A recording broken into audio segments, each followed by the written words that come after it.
This is going to be episode 2 of the Crackdown. First episode was just me and Dominate. Now we've got Upset, or as I like to call him, German Darth Vader, because for some reason, no matter what mic setup he uses, it's always just like, I will, forgiven, you are my father. Like, for some reason, that's always the setup he has to go with. So wait. like, Is it my mic, my webcam? It's all right mic? now. It's okay now. No. Okay. It's just No, like it's in the your past, real mic. The last episode of Listen Loco you did, always, you just had the angle slightly wrong, so you could just hear the breathing the whole time, you know? Yeah. But then again, to be fair, I mean, if you're a Schalke bot laner, people need to know you're alive at all times, because there's no fucking chance to win the game otherwise. But then again, no chance to win the game if they are alive half the time. But we'll get to that. We'll get to the LEC soon enough. Although, by the way, I don't know if you ever saw this, Dominate. I will say this. So obviously Upset now plays in Origen. Yep. So I notice, you know how everyone, here's my analogy for you. You ready? Classic foreign analogy. You know how everyone was telling you like 2 years ago, like PUBG's the future of esports, bro. PUBG's the shit, man. PUBG, what, League of Legends, that's going to die out. PUBG. And then like a month later, the same people were like, Fortnite's where it's at, bro. Like, what, you're still playing PUBG? Like, you remember there used to be a guy called Patrick. I think he's dead now or something. I don't know what happened to him. He's not in, he's in Excel. He may as well be dead. Fate worse than death. I kept hearing last year at the beginning of the year, like, oh, Patrick, you got to believe in Patrick. Have you ever seen Patrick? And I was like, right. So guy coming out of the Challenger scene was coached by veteran, being hyped. Oh, we'll see if this one works out. So anyway, he's in Excel. So that didn't work out in OG.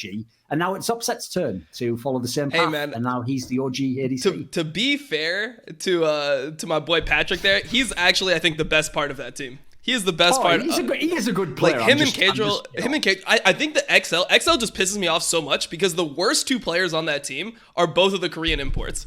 So it's like you have Cadril, like Northscared actually plays pretty well in LEC. I mean, he's Tor now, whatever. Patrick is fine. And then you look at the games and it's like it's Mickey and fucking Expect running it down every single game for XL. So it makes no sense to me. It's like if you're gonna fucking import talent, right? Like shouldn't they be the best parts of your team? Yeah, if you have unlimited money, for sure, but... No. I'm just doing my Monty impression there from MSI 2050. No, here's the thing, Upset. That doesn't work because you're in Europe. Like right now, I could go and get you players who could be as good as them, and they're from Europe. You don't need to import them. Here's the thing. Okay. You don't even have to pay the plane flight. Just let them stay in their country. You know what? I think we need to be kind. Give them back to Korea. Let them have these players. I'm sure fucking Pongdu Monster or something. They're dying to play with these guys. You actually think those players are deep? Let's start with XL. Fuck it, we're into the show already. Let's get going. Come on, Upset. What do you think of XL? I mean, I think they're like not bad, to be honest. I think they're maybe like fifth best if you consider top 4s like G2, us, Fnatic, Rogue. Are the expectations at least? I think their bot lane is not bad. I think they have like decent understanding of how to play the game. Their solo lanes are inconsistent, I guess. That goes for most of their team, but yeah, Cadril is pretty good, I think. They have like good idea how to play the game. I think there are way worse teams in the league than XL. I agree. Do you actually, by the way, we never talked about any of these teams. We didn't do LEC last week, really. Not veteran, Dominate. Is this the Leaders United? Okay, all right. No, the problem is I don't have the overlay in front of me, so I can't say everyone's names. Like, the question is this, Dominate. Like, are you one of those people? Like, I don't know where you come down on the whole coaching thing. Like, I know some people think coaches to this day, a lot of them barely do anything, or they do certain things that the fans don't get. Are you of the opinion that, like, Youngbuck, if he is an amazing coach, he's going to be some sort of difference maker to this team? I have no clue. If you have these players, does it matter? I think that the whole thing about coaches is no one knows what the fuck the coaches do besides for the people that actually work with them. So I have absolutely no information. People tell me that he's been a good coach. I've heard that he's been like a mediocre coach. Like I heard that he wasn't even really a coach. He was more like a manager in G2. Like I've heard a bunch of different things. I can't know because I never worked with him, which is why I think Coach of the Split is the dumbest fucking award, because how do you judge a coach based on like information that you don't have? You could have the worst fucking coach in the world, and if they just win a fucking split in LEC, they're the fucking coach of the split. That's just how it works. Like I don't know. I just feel like it's such a role that requires insight for you to actually understand, and without insight, there's no way to actually determine what the coach is actually doing to propel the team forward. So you just end up with these situations where like coaches have random value depending on like who talks well of them. It's like, oh, like fucking Perkz said Youngbuck's a really good coach after G2. Well then, fuck, yes. He's the best coach in LEC then. Like, I don't know. Actually, I remember I was with G2 at MSI, and Youngbuck was their coach back then, and he was, as I remember correctly, like mainly doing drafts, and Mithy was coaching the team a lot. But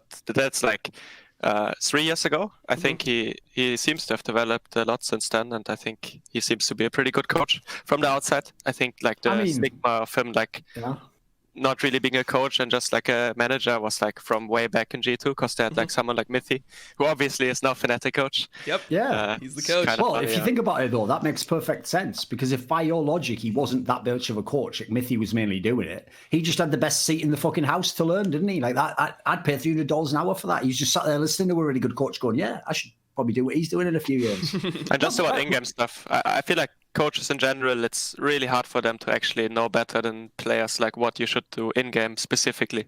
Like coaches are more for the structure, I feel like, and they should know like some macro basics and try to help the team out, but most of the time it's more about like the players that are actually playing the game to know how they want to play together in the game. And that's how I think people really miss the point on that anyway. Like that's why actually it's not that fans are like idiots. It's that they're just looking in the wrong place. Like if you go and if you ever hear those, I know you don't get it often, but like documentaries that'll have like the NBA or the NFL, the coach isn't literally taking the player and being like, when you do that layup with your left hand, like try to throw it up a bit, man. Like no, what he'll break down is like, why were you in this particular offensive set, or you should have thrown the ball to him earlier when he was open. It's like, again, in the NFL, they're not telling the wide receiver like how he should catch it. They're just telling him, actually, that route wasn't open, or we'll look where the defending blocker is. Like, if anything, if you notice the kind of info I'm giving, it's more like they're just trying to tell the person, like, here's the awareness of what you needed, and here were your options in terms of bigger decisions. So in League, that's clearly all they're doing anyway. Like, I don't think anyone really ever was telling Faker what to do in those games. That was just a genius doing whatever you wanted, wasn't it? Yeah, by the way, why were you at MSI with G2? Oh, I was... I just played Split and Challenger where we... this is years ago, like right? Sub, Yeah, right? 2017, He means like the ages ago. I thought you meant this last one. I was like, No, 2017. Listen, bro, I know you want to get in a good team. Fucking hell, that's just pathetic. Like just tagging along like a fan girl. Like they're like, he's with us. You can come on in. No, it was like when Youngbuck was the coach. So 2017 MSI. Right. When I was like rank 1, and I was good friends with Perkz already at the time. You're always rank 1. When I was in EU, I played with you a couple times. You were rank 1 like last year in like I think April. Yeah, I'm rank 1 like every year since like season 7. Nice, dude. When you played with him in solo queue, Dom, was he like low-key toxic or anything in chat? No, he literally didn't talk at all. He just yeah, I don't know. He just fucking won the game alone. Like I literally just tri-laned with him, and that was it.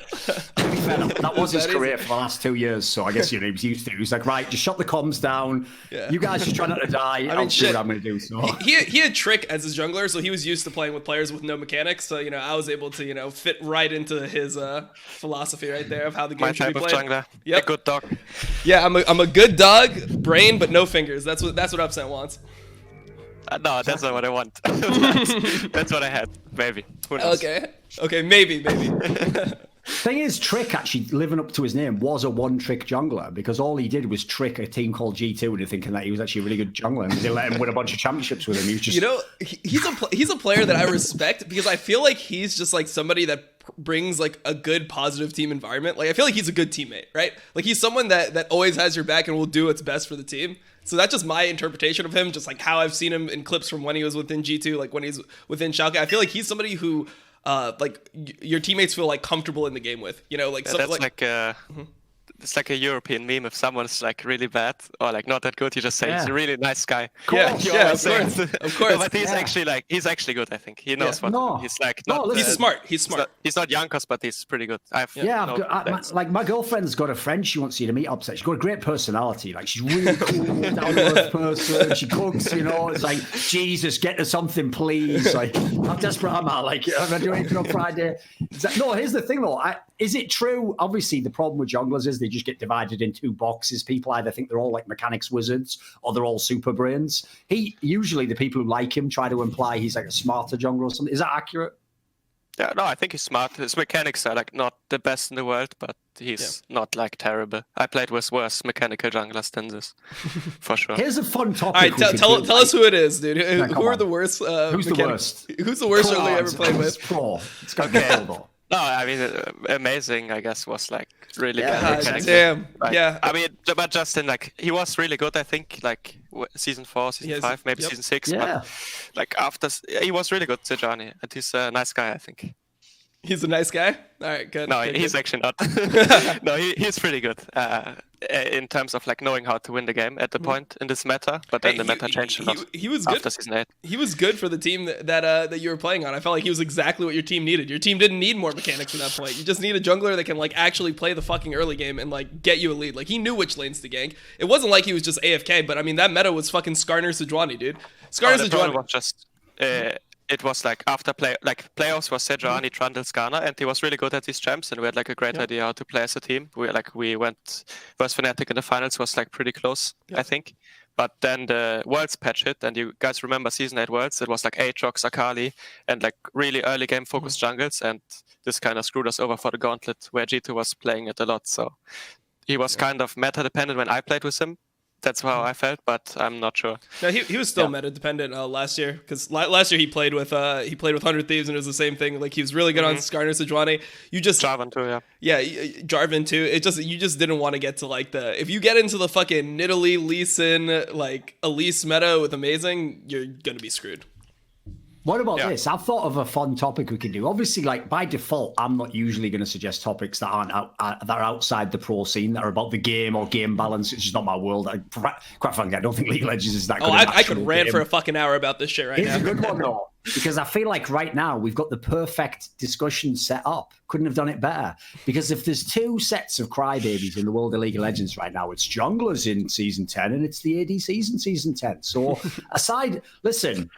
We can go at this whatever way you want. And by the way, Opset is one of those people who will just complain about ADC role no matter what year it is. I perfectly matched. Hey, let's perfect. do this. Which role is the worst done by of the two at the moment? Well, I think in competitive play, AD carry has no agency at all because of like the support meta. I think the support meta dictates like what you can play bot lane. And it's like right now, if you look at the AD carries that are the strongest, right? It's like Varus, Senna, Philios, MF, like a bunch of immobile AD carries, and then you just pair all those with you pair all those with like these tank supports that are actually unkillable, so there's just zero skill expression in the bot lane anymore. Like I really hate that bot lanes are just like, oh, one guy has Tom Kench, the other guy has Braum, and no AD carry can beat any other AD carry. It's like, oh, maybe one AD carry rotates top at 8 minutes for the Rift Herald and they get like a small CS lead over that, but I never feel like I get to see, oh shit, this bot lane is just better than the other bot lane. Like it doesn't feel like that anymore to me.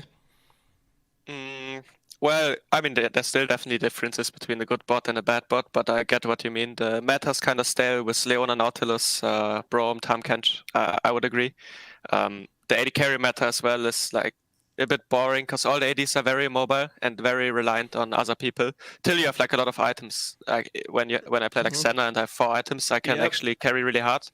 But it's definitely like a lot slower, and it's not like Kai'Sa, Lucian, Xayah, where you can play way more aggressively because you have like tools to outplay. Now it's more about like positioning really safely. Why this is literally just a layman's question now, right? Whenever I play League of Legends, people know I play at low ranks. Like I don't pretend to be good at the game. When I play the game, the worst champions to go against are Aphelios and Senna. Like they're pure cancer if you're a bot laner, basically. And obviously the Senna just has an unlimited fucking range, it feels like. Why in pro play did I see that picked all weekend long in both regions? And those champions do not auto win the game. Like why in pro play are they not actually like just game breakers? Well, because both teams have one of them, I guess. So it was like 50% win rate most of them. Yeah. There's like other stuff. Like I think Xayah Rakan is just always OP. So I played Xayah Rakan versus Fnatic and they had Aphelios, and it was still kind of hard for Aphelios to play. I feel like there's still other stuff you can play, but they're definitely the strongest. But because everyone is playing them and the good and the bad teams are playing them, the win rate is not that impressive because everyone is playing them. Yep. It's not like you're out to win because your AD carry has a strong champ. There's like a lot of other roads in the game. I just think it's so stupid, like from like a perspective of just like how the game works. It's like, okay, so every time you release an AD carry, why does it have to be like the strongest in the fucking game? Like, why does it have to be like, oh, Senna like is released, Aphelios is released? Well, now that's just like better than all the other champions in the game. Like when Kai'Sa was released, it was bad for like a week, and then they just buffed literally every single ability and the passive, and then it became the best fucking AD carry in the game. It seems like this is just like the theory. I think it's not just about AD carries though. Like all the champs that get reworked or are new are 95% like really OP.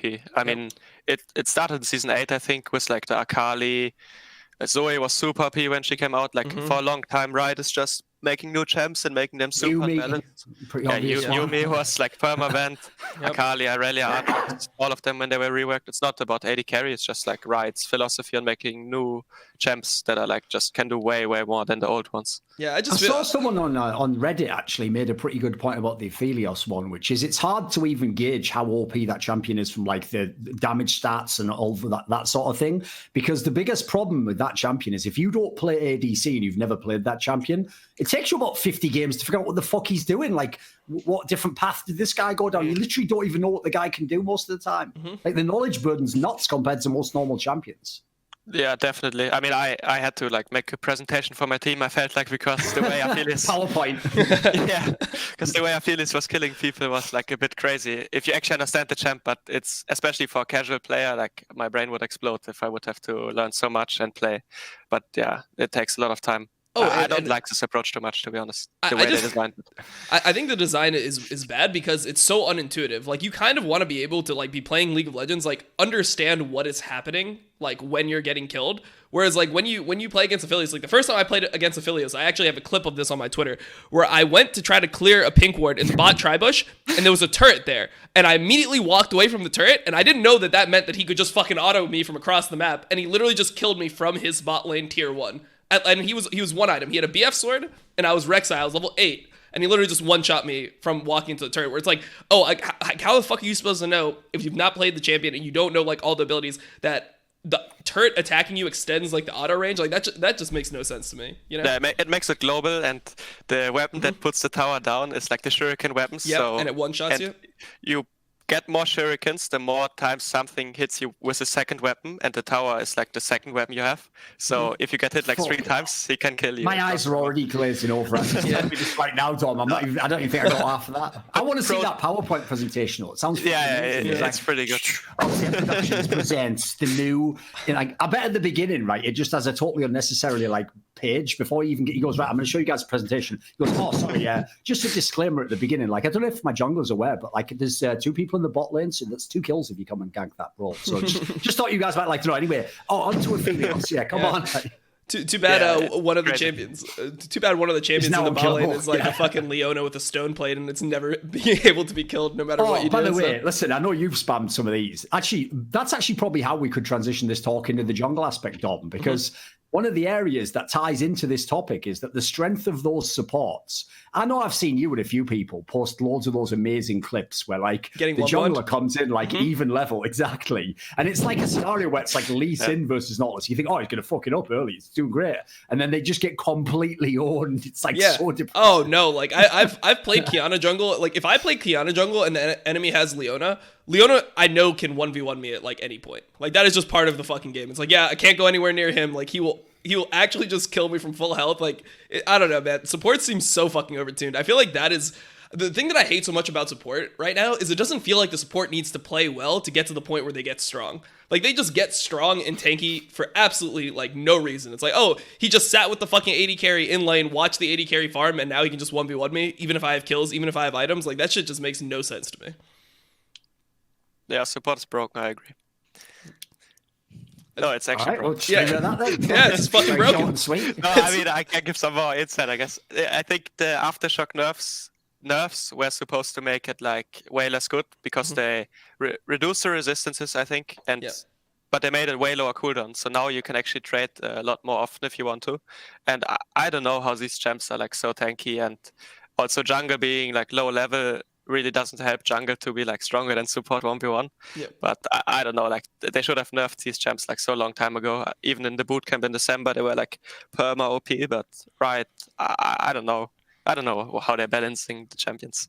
I'm not sure. 200 years of experience. I mean, yeah, it's 200 years of experience, but like just in terms of one aspect, the reason why I think that they'll change it is because one aspect that Riot always tries to be conscious of is watchability of the game, and they want like skill expression in the bot lane. They want it to be like, oh shit, upsets playing against like this AD carry that's way worse than him, we're gonna get to see him shit on the other guy. So like you have a bot lane that plays like I like lanes like Thresh versus Morgana, like things like that. That there's some element of skill. Obviously Morgana's good into Thresh, etc. But like I like seeing range matchups like way back. Yeah. But the most funny thing is like when Riot tries to nerf the champ, they take like 10 damage of Nautilus Q, just completely missing the point why it's like so OP, because you can just never kill him. I mean, I don't know. But one thing I do appreciate though is like, listen, Riot's terrible at coming out with new champions. They're totally missing the mark. But we're coming out with new memes unintentionally. They are amazing. Like, there's the 200 years of experience. One of my favorites was when we just got that gift from the fucking heavens, like the sky parted and down came a ray, and we got that ridiculous one about how Tyler 1 should die and how we Gucci now or whatever. Like, shit like that. Just like, why are we just giving these free gifts from the heavens? They're amazing. Testicular cancer transition though. That was pretty nuts. Even just the sentiment of that alone was like, and you are the company telling us we're all toxic. Anyway, just go and abuse them. Let's move topic, I think. Exactly. So obviously someone went to the fucking whatever that players summit is before each split. So okay, fair enough. Well done. They taught you well there. Taught you well. Right, here's the way we can transition the topic to another team, which is, speaking of the fact that it doesn't matter what champion you get, it doesn't matter how good you are as an ADC, you actually can't do anything if the rest of your team aren't very good right now. How about Schalke, your old team, upset? I watched them play a few games in this thing called the LEC, and I saw in the Euphoria podcast, they actually had them ranked in like the fucking A tier or whatever, and they had them like above Fnatic. Like, I get that they were going off apparently like scrim hype or whatever, but I only get to see what's in the server in the tournament games, and holy fuck, that team looks bad. Like, that team looks like, I don't even know if they'll make the playoffs. What do you think of this squad? Well, they were last year top 3, right? So they must be very good players that are left on the team. Well, until you came on that listen local and started flaming everyone. That's how you knew you were going 100%. You started flaming all your own teammates. It was good. I mean, I didn't flame too much, but some criticism for sure. Yeah, I mean, it's just 2 games so far, but they look quite bad. I agree. What I was most surprised was that in one game, both the solo lanes actually solo killed the enemy, and they still managed to lose. They were ahead, yeah. Yeah, I mean, I think like Abe and Odo are good. I think Abe has problems with his nerfs. He has good mechanics. I think he understands the game like to a decent amount, but in pressure situations or like when he has to actually carry, I feel like he just chokes kind of hard. That's why when I played in the team, like all the pressure was on me to carry, and we played a lot around me and try me. So if he does well, like if he feels comfortable, he can probably do well. But if it's like a pressure situation and he has to win the Sylas Akali matchup or something, it's a high chance of him like underperforming. Yeah, I think that was my experience. Game 1 was totally like the first game they played was totally up to him to carry that game. Like he was super ahead on Cassia. So hard. Yeah, got a triple kill top lane. And then he just like he'll always make like that's something that I hate seeing from players when they make that crucial mistake as a carry in a team fight and get caught. It's like it reminds me of fucking Keith McBrief, you know? Keith would have these like early games, these lane phases where it's like, all right, he's gonna fucking carry the game, and then somehow he just die first in every team fight. And it's like, dude, if you're playing fucking mid or AD carry, that is actually the worst fucking quality you can have. Is just dying for no reason at the beginning of a team fight. You just make the game unwinnable for the rest of your team. You have to be like caps to make up for that or something. Yeah, like you have to have such a big upside. Exactly. Yeah. No, what's ridiculous is people might not know this, but that's actually an area of Forgiven's persona publicly that's actually exaggerated. Like, he actually isn't the guy, believe it or not, who every time is like, just give me this champion and then I will definitely just take the whole game over. Like, sometimes he does that, but especially in the last few years of his career, actually, he will sometimes. Whereas Upset was saying here, they just played through him a lot of the time in Schalke. But it's not the guy who wanted it so bad. No, but I mean, it was the only option. That was last resort. One of the problems I have with this Schalke team that ties into my analysis now is most coaches in League do believe in that global meta concept that like you should forget the nameplates, just draft the good champions into the right matchups and you will win the game. And the problem with that is, as you're saying, if you've identified that Abidaga has issues being the main carry, you don't always want to just take the power pick for him if it's available. It depends what the situation is. So there's games where they do that, where you might think Forgiven would be like, nah, just give me this thing. No, because another problem Forgiven has is if he is going to lose the game, it's like 10 minutes before the Nexus explodes, he starts like figuring out like a legal case. Like, right, well, I couldn't have done anything because he was doing that. So what he does is, if he knows that there's like a solid chance he's going to lose the game anyway, he has no problem with the other guy getting the power pick. And at the end of the game, he's like, "What could I do? My hands are fucking tied. He was playing this pick. He was not. What can I fucking do?" It's like, yeah, exactly. You got your excuse already. The get out of jail free card. But also, you're gonna hear a lot of those this season. I mean, I think Forgiven is like, after he came back, he's still like fine or like good. He is not like season 5 Forgiven where he's just ahead of everyone. I think he's like at a decent level, but he also hasn't been playing any Aphelios Senna so far. So I hope he picks these champs up, and it's not like a Kalista situation where these champs are broken and he just waits 2 seasons to play them. That's like why he plays Kai'Sa now. He's 2 years old. Yeah, no, I mean he just picked Xayah. Yeah, that's exactly what I was going to ask you about was the Xayah pick, like, because it felt like in that situation no other AD carry is drafting Xayah, right? Like it seems like everyone is on the train of like Varus, MF, Senna, Aphelios. Like Senna, Aphelios, if they're up, when those are taken, like you can lay in like fucking Varus, Tahm Kench into a Senna or whatever, and it's fine. But it seems so weird to see like the Xayah pick without Rakan, right? Like, because I'm pretty sure it was like Xayah Nautilus or something. I mean, Senna was even open. Yeah, Xayah was out Rakan. I think his champ who got just kind of pinched, and he didn't know what. Like they ban Aphelios themselves on both sides, I think, or maybe they only played red side. And the thing is, you can just go on Forgiven solo queue count. At least we played them, there was like 0 games on Senna or Aphelios, so the chance of him playing them were really low already. I don't know why he picked Xayah, to be honest, when Senna was open. I think it was Let me ask you something. I've got some speculation obviously here. We're gonna have to literally just try and read a guy's mind or come up with a reason why. Right? Back in the day, to try and challenge Forgiven to play Kalista in the era when in theory all the kind of ADCs that he liked in the world played Kalista. And so even if he'd try and give me a bullshit answer like, but I think people will just ban it so OP. I was like, well, Uzi, I gets it all the time. Death plays it all the time. I had all the reasons for him. And one thing he would never, ever admit, because this does go against his personality, is he'll never say he's bad on anything. He'll have some other reason why. So do you actually think the reason why he won't play these champions is he just isn't good on them? Like he tried to maybe on a Smurf account and they weren't good and he thinks, I don't want to look bad? I mean, I'm sure he has like a mental gymnastic reason why you shouldn't pick these champs or like even try to practice them. I don't know. Maybe he feels like if a champ is really OP, that anyone can like play them. That is a problem he has, certainly. Because that's what's with Kalista, right? And also, your team has to first pick you Kalista, and you have to carry. And I don't think he has a problem with this necessarily, but it's like this champ is OP, so you're supposed to do well. And maybe Kalista was just not his type of champion, and he like didn't feel like he was super, super good on it, so he didn't like the stigma around it, so he just didn't want to play it. But I don't know. It's just speculations. Yeah. I think that could kind of like factor into like why he would not want Senna, because it feels like Senna is out of like all the AD carries, right? It feels like Senna has the least like ability to actually like make plays. Like it's kind of just you sit there and scale and you provide like, some. You can do some stuff. If you saw my game versus Schalke, I saw it, but it feels like you can't do stuff until like you have like your like Mana Moon plus lethality item plus like rapid fire. I feel like that's like when I really see the Senna taking over the game.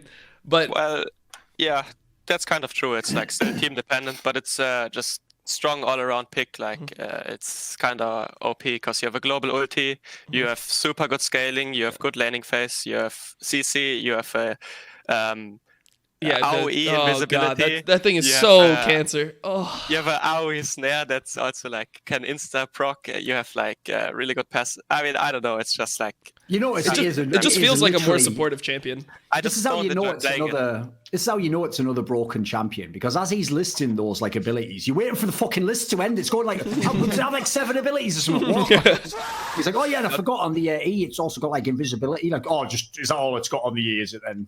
Meanwhile, like special invisibility, because like you can't click on him even, and people in the shroud are like, you can't see if anyone is in the shroud, and if they walk out, they're still like a ghost, so you don't know who it even is. Well, and the vision is the vision is really the vision is really like buggy. Like there's times where like people will be in a Senna E and they like will appear as invisible, like they like you won't get like the fucking ghost animation and shit. Like I've seen so many like issues with that ability. Actually, I think it's just broken. It's 200 years. I don't know what to say. Oh god, the self heal on Q. Oh god, it's so. There's actually a player in Schalke that I did want to ask Dom's opinion on, actually. So the return of the shit talker. Oh, God. Gilius is back. I can't stand this guy. I can't stand him. Listen, here's the thing. I've already said this on past shows. My problem with him is just, it kind of shows how, like, I know nowadays people are going to think LEC is all about trash talk, but a few years ago when Gilius first came along was when it wasn't really. Like, Europe at that time was more about just play the game or whatever, and we're all just toxic and There was trying no best. personalities. That was no banter. So the problem is, in a world with no banter, he actually seemed like this is quite a cool guy to come on the scene, and he's trying. But the one problem I always had was his banter was never that good anyway, because he doesn't understand with banter you've got to have an angle. Like, for example, even if you're a bad player, you can actually be clever with how you rephrase it. Like, you could, like, for example, a great way to shit talk someone if you're not that good would be like, even I'm dumping on him every game. Like, that's actually a funny way to do it, because then it's like you're making them bad, but also no one can counter you by being like, yeah, but you suck. You're like, yeah, and I'm beating you. Like, instead, what he did is it's like he just like copied like fucking Muhammad Ali when he was like the world champion in boxing or something. Like, you can't talk like you're Floyd Mayweather, mate, when you are Gilius. Like, so the problem is it was always mismatched, and then he's just not that good a player in the game, is he? Like, it's not like he's a mad pop-off player who's going to take over. So he's like an early game player. Like, I feel like he can snowball a game. Like, at his best, you know, he's really like clever with his early pathing. He's doing like the driving level 2 ganks, etc., and like getting he's always ganking the first 3 levels. Yeah, no. So like, I feel like he's that type of player, but he just always made like massive mistakes. Like, obviously, the whole thing in Vitality was like how many fucking smites he missed. It's like, I mean, I know that like some of these are 50-50s, and you can say, oh, there's some RNG in a 50-50 smite, but like, you're not even hitting close to 50. You're hitting like 13% of them. Like, this is really fucking bad. His problem is 50-50s for him were fucking 30-70s. Whether that's 30 is fucking 30 is generous for that motherfucker. So like, I don't know. He just never struck me as like a clutch player. It's like he can make some plays happen. Like, he's good, but it's just like anything goes against him, he's just useless for the rest of the game. And I feel like this is kind of what happened in the Schalke games. The Elise game I thought was so awful, man. I hated watching that Elise game. You pick Elise. You have Elise, I think it was Elise Renekton, topside, and you just don't get any like value out of the Elise Renekton. Like, how can you draft Elise Renekton into a Gnar and not get anything out of it? Like, I know that Gnar is supposed to be good into Renekton. I know you can't push in the lane as Renekton versus Gnar, but there has to be some value, or the picks are just worthless.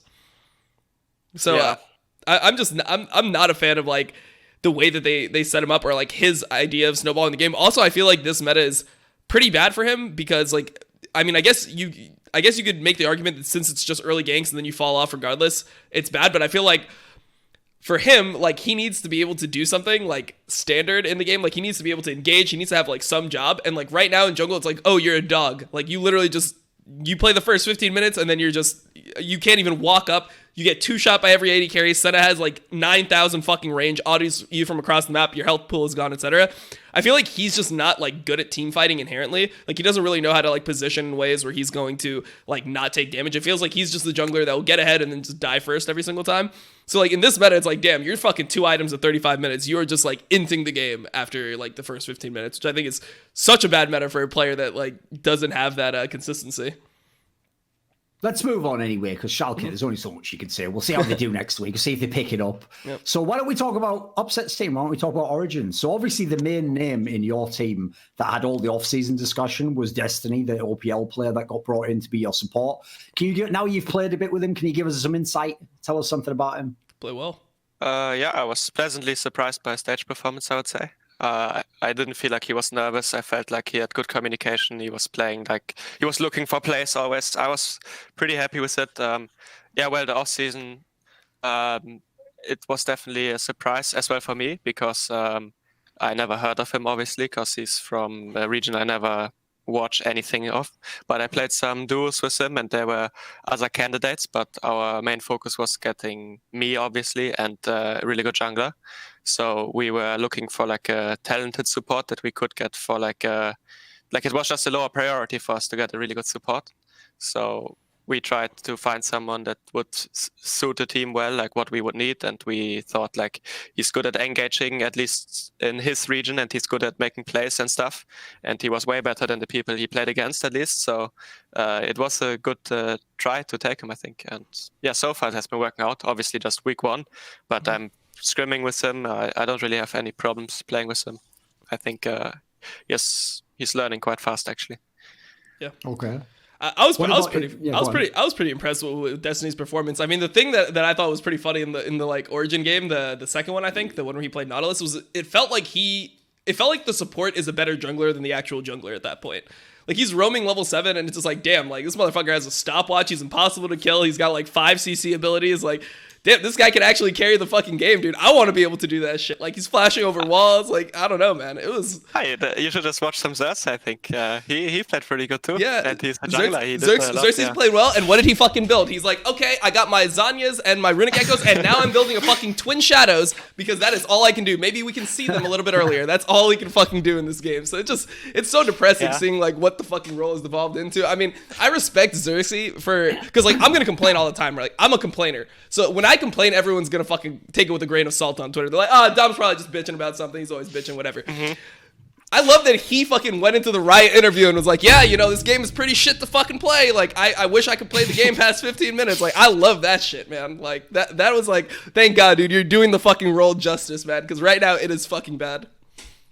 What has actually been like to play with Cersei, by the way? Because obviously, like, I've mentioned this on other shows, but one of the things I found very weird is a lot of people were of the opinion he wasn't like a super active early game jungler. He mainly just farmed up and just tried to match the other team's ganks, etc. Like, did you have a similar sense of him coming into the team? What is he like in this team? What kind of role does he play? I think he was just like in a similar position as maybe I was, or just a really good player in a team that has like an obvious flaw, and you're trying to compensate it with a special way of playing.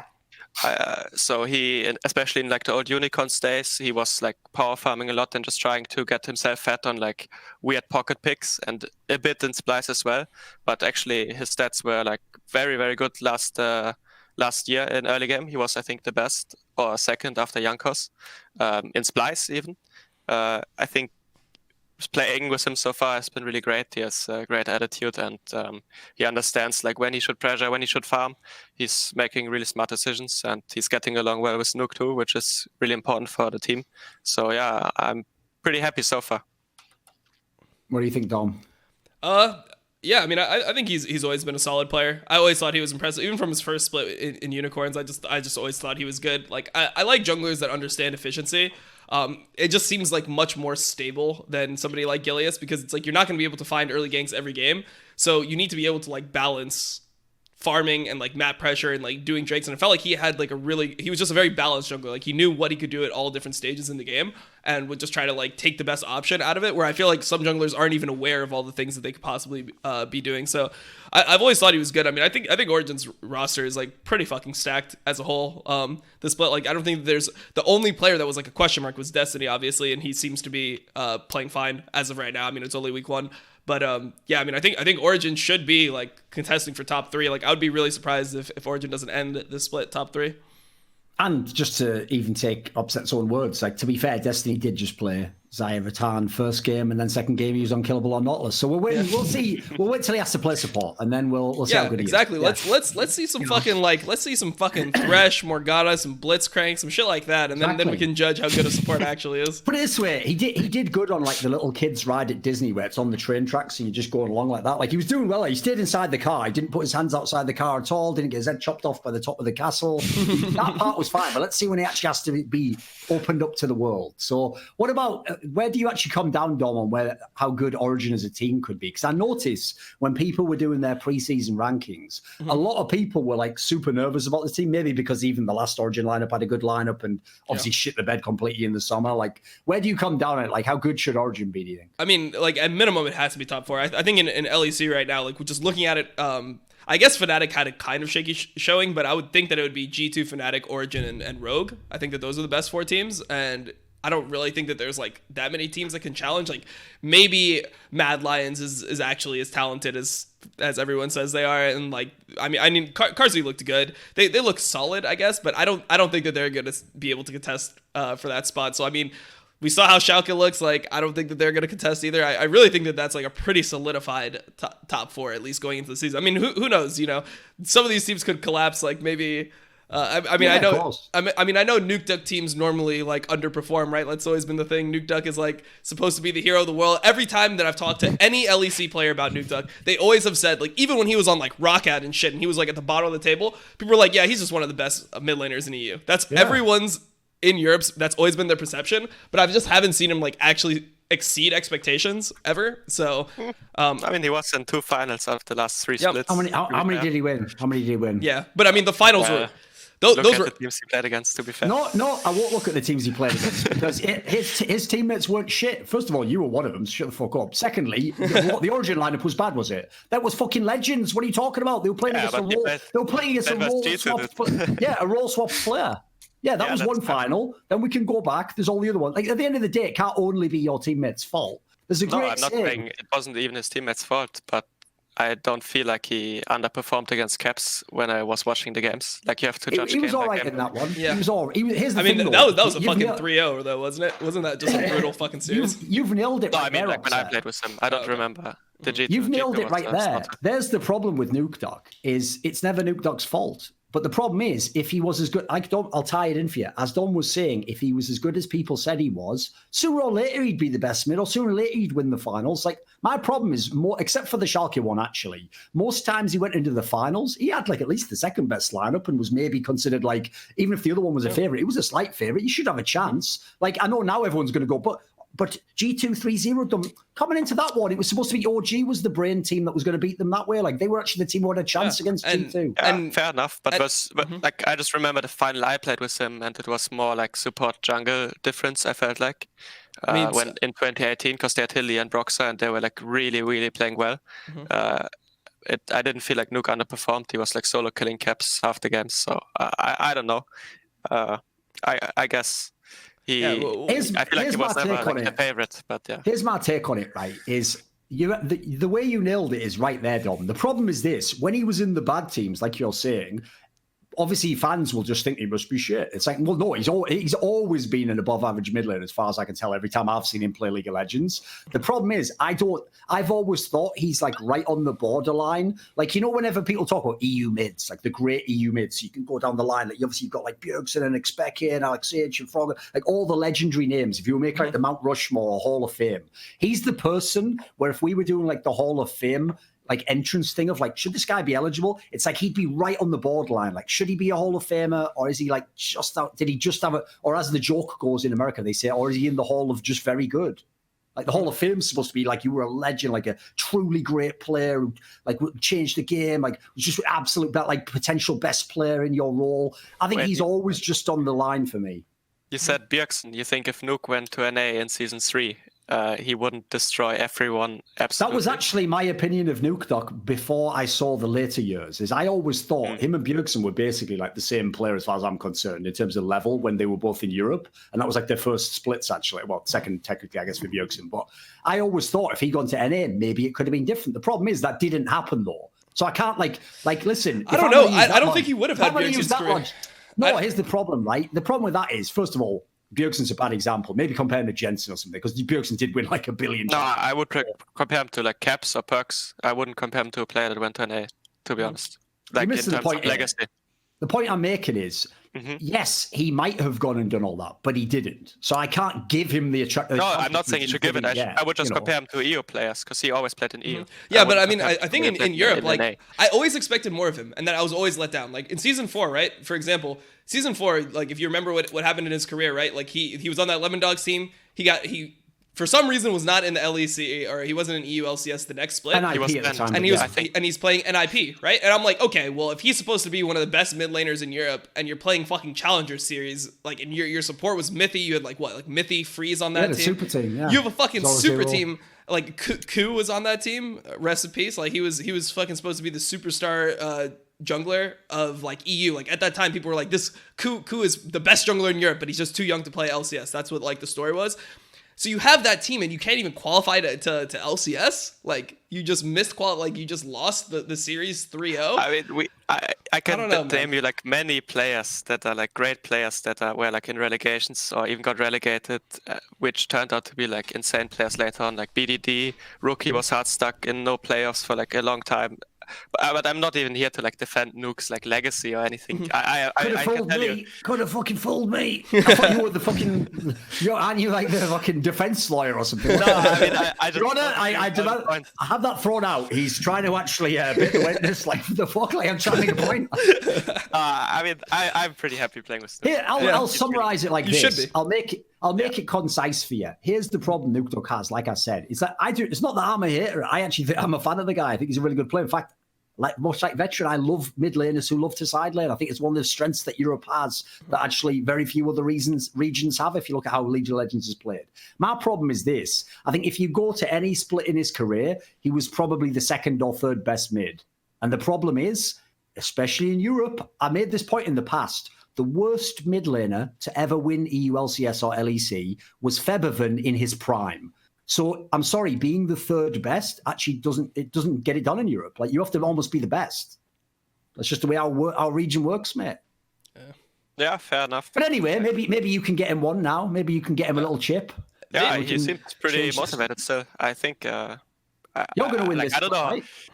Yeah, I think we can win the split. I didn't ask if you. I didn't ask if I mean, anything's possible, right? In theory. I don't have clairvoyance, but yeah, we definitely have the tools to do it. Let's see how it develops.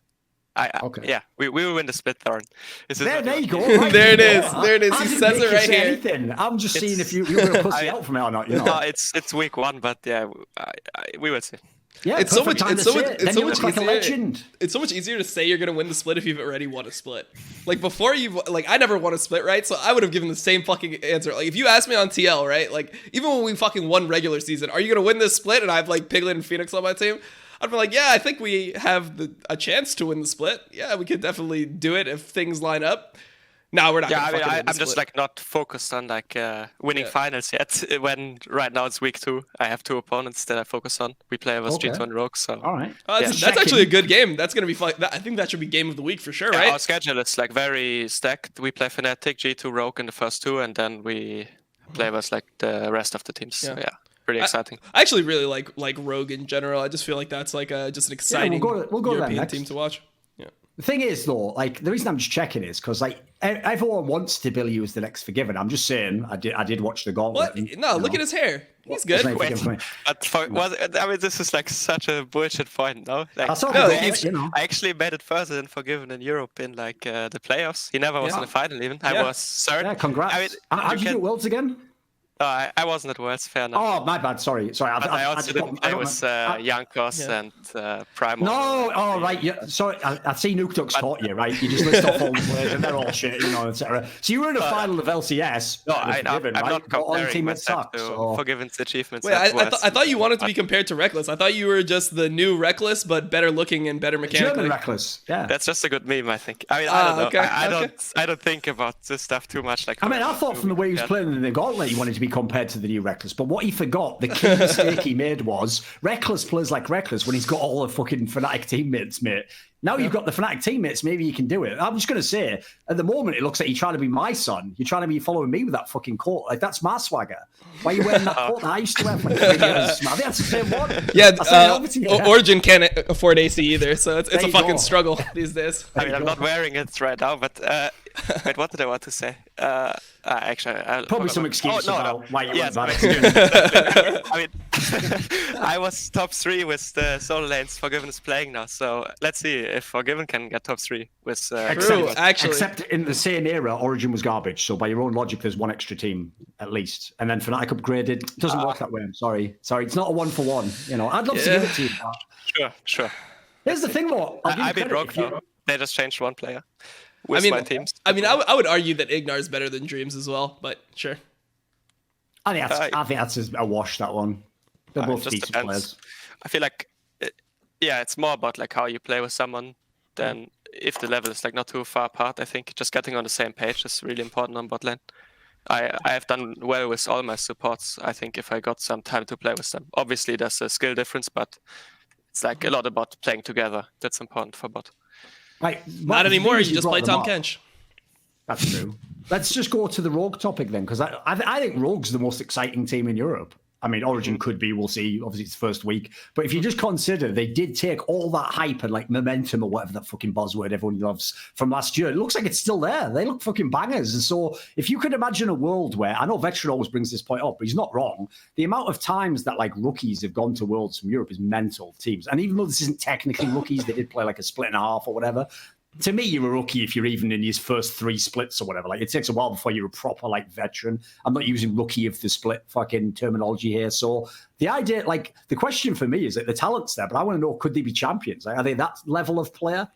Are they overhyped? I don't think they could ever be champion. Like, the thing about being champions is I feel like you just need, like, you need some special player that, like, is going to, like, they just have to like believe that they can do it. And I whenever I think I'm of like upset when I was asking him then, he was like, well, I think that you need like a level of delusional confidence.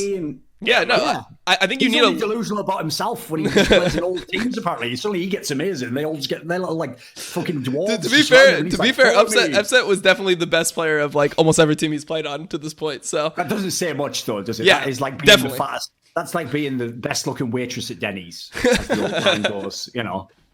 I mean, I've always been the last 3 splits. I was always top 2 AD carry in the at least in the pro vote, which is by all the pro players and stuff. And I was let me tell you something about that shit, right? Like, I don't know. Look.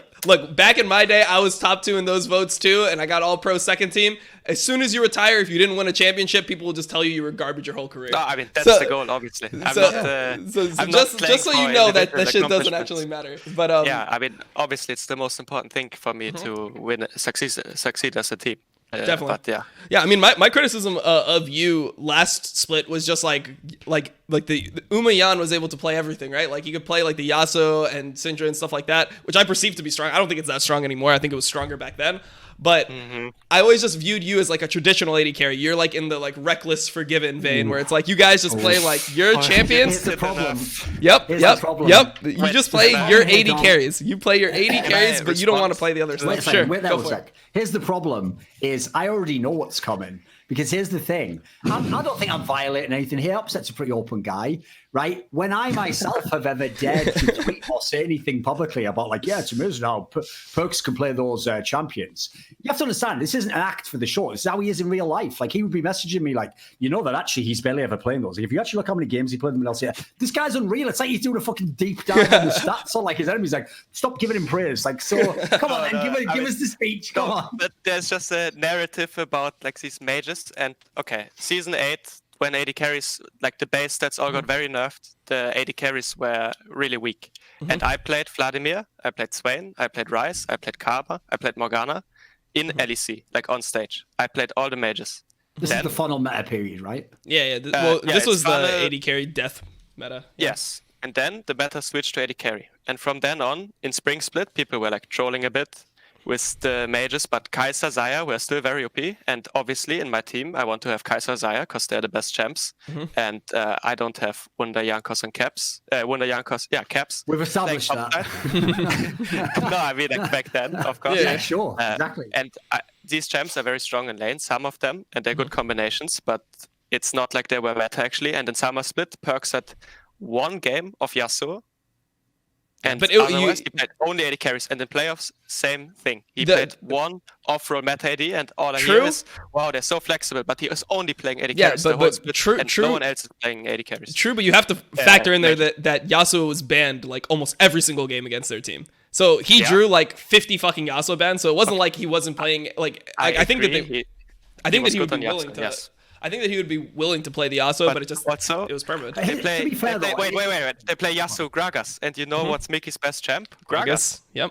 Wow. And they also have Caps, who's probably the second best Yasuo in the world or something. So they can also flex it really well and have Yasuo Gragas. True. So he did play Yasuo. Here's the thing, though. He didn't play the words. I'll tie the 2 points together. I definitely think Dom has a point. Like, basically, what Perkz did by being able to play Yasuo is it had implicit value. Like, you don't directly see it, except you get extra ban taken against. So that helps. But basically, I kind of also think Upset's made his point. Like, the actual mages, it probably was overrated how strong they were. Because the problem I had was people started using that as the reason as to why, if there was ever a tiebreaker between another ADC, like, well, is this player the best ADC or this one? It's like, Perkz plays all the mages, therefore he wins. It's like, that was always the fucking tiebreaker. Whereas, like, I don't really know that was like, put it this way, I still thought like Uzi was better than Viper or whatever, and Viper could play a couple of majors. Like, He played I don't think one that game really in matters. Summer Split and playoffs. And at Worlds, every time he picked a match, they inted and then they stopped picking it and picked AD carries. And also Perkz is very, very, very good on these champs, obviously. Yep. But maybe these champs are just not very good if he's not picking them every game. True. Like, something to consider. Yeah, After season 8, I played all of them as well. That's what's annoying. Like, people didn't watch season 8, maybe like the regular season, because it wasn't that important. But I played all the majors, and then I have make like a choice to not pick them because my team needs me to play like the OP 80 carries, and then it's like I'm not flexible. I only play the carries. I just felt like it was more of a narrative, but I did not play them after all, so who knows? So anyway, that's the end of the presentation that he made for his team at the end of season 9. Best ADC, so.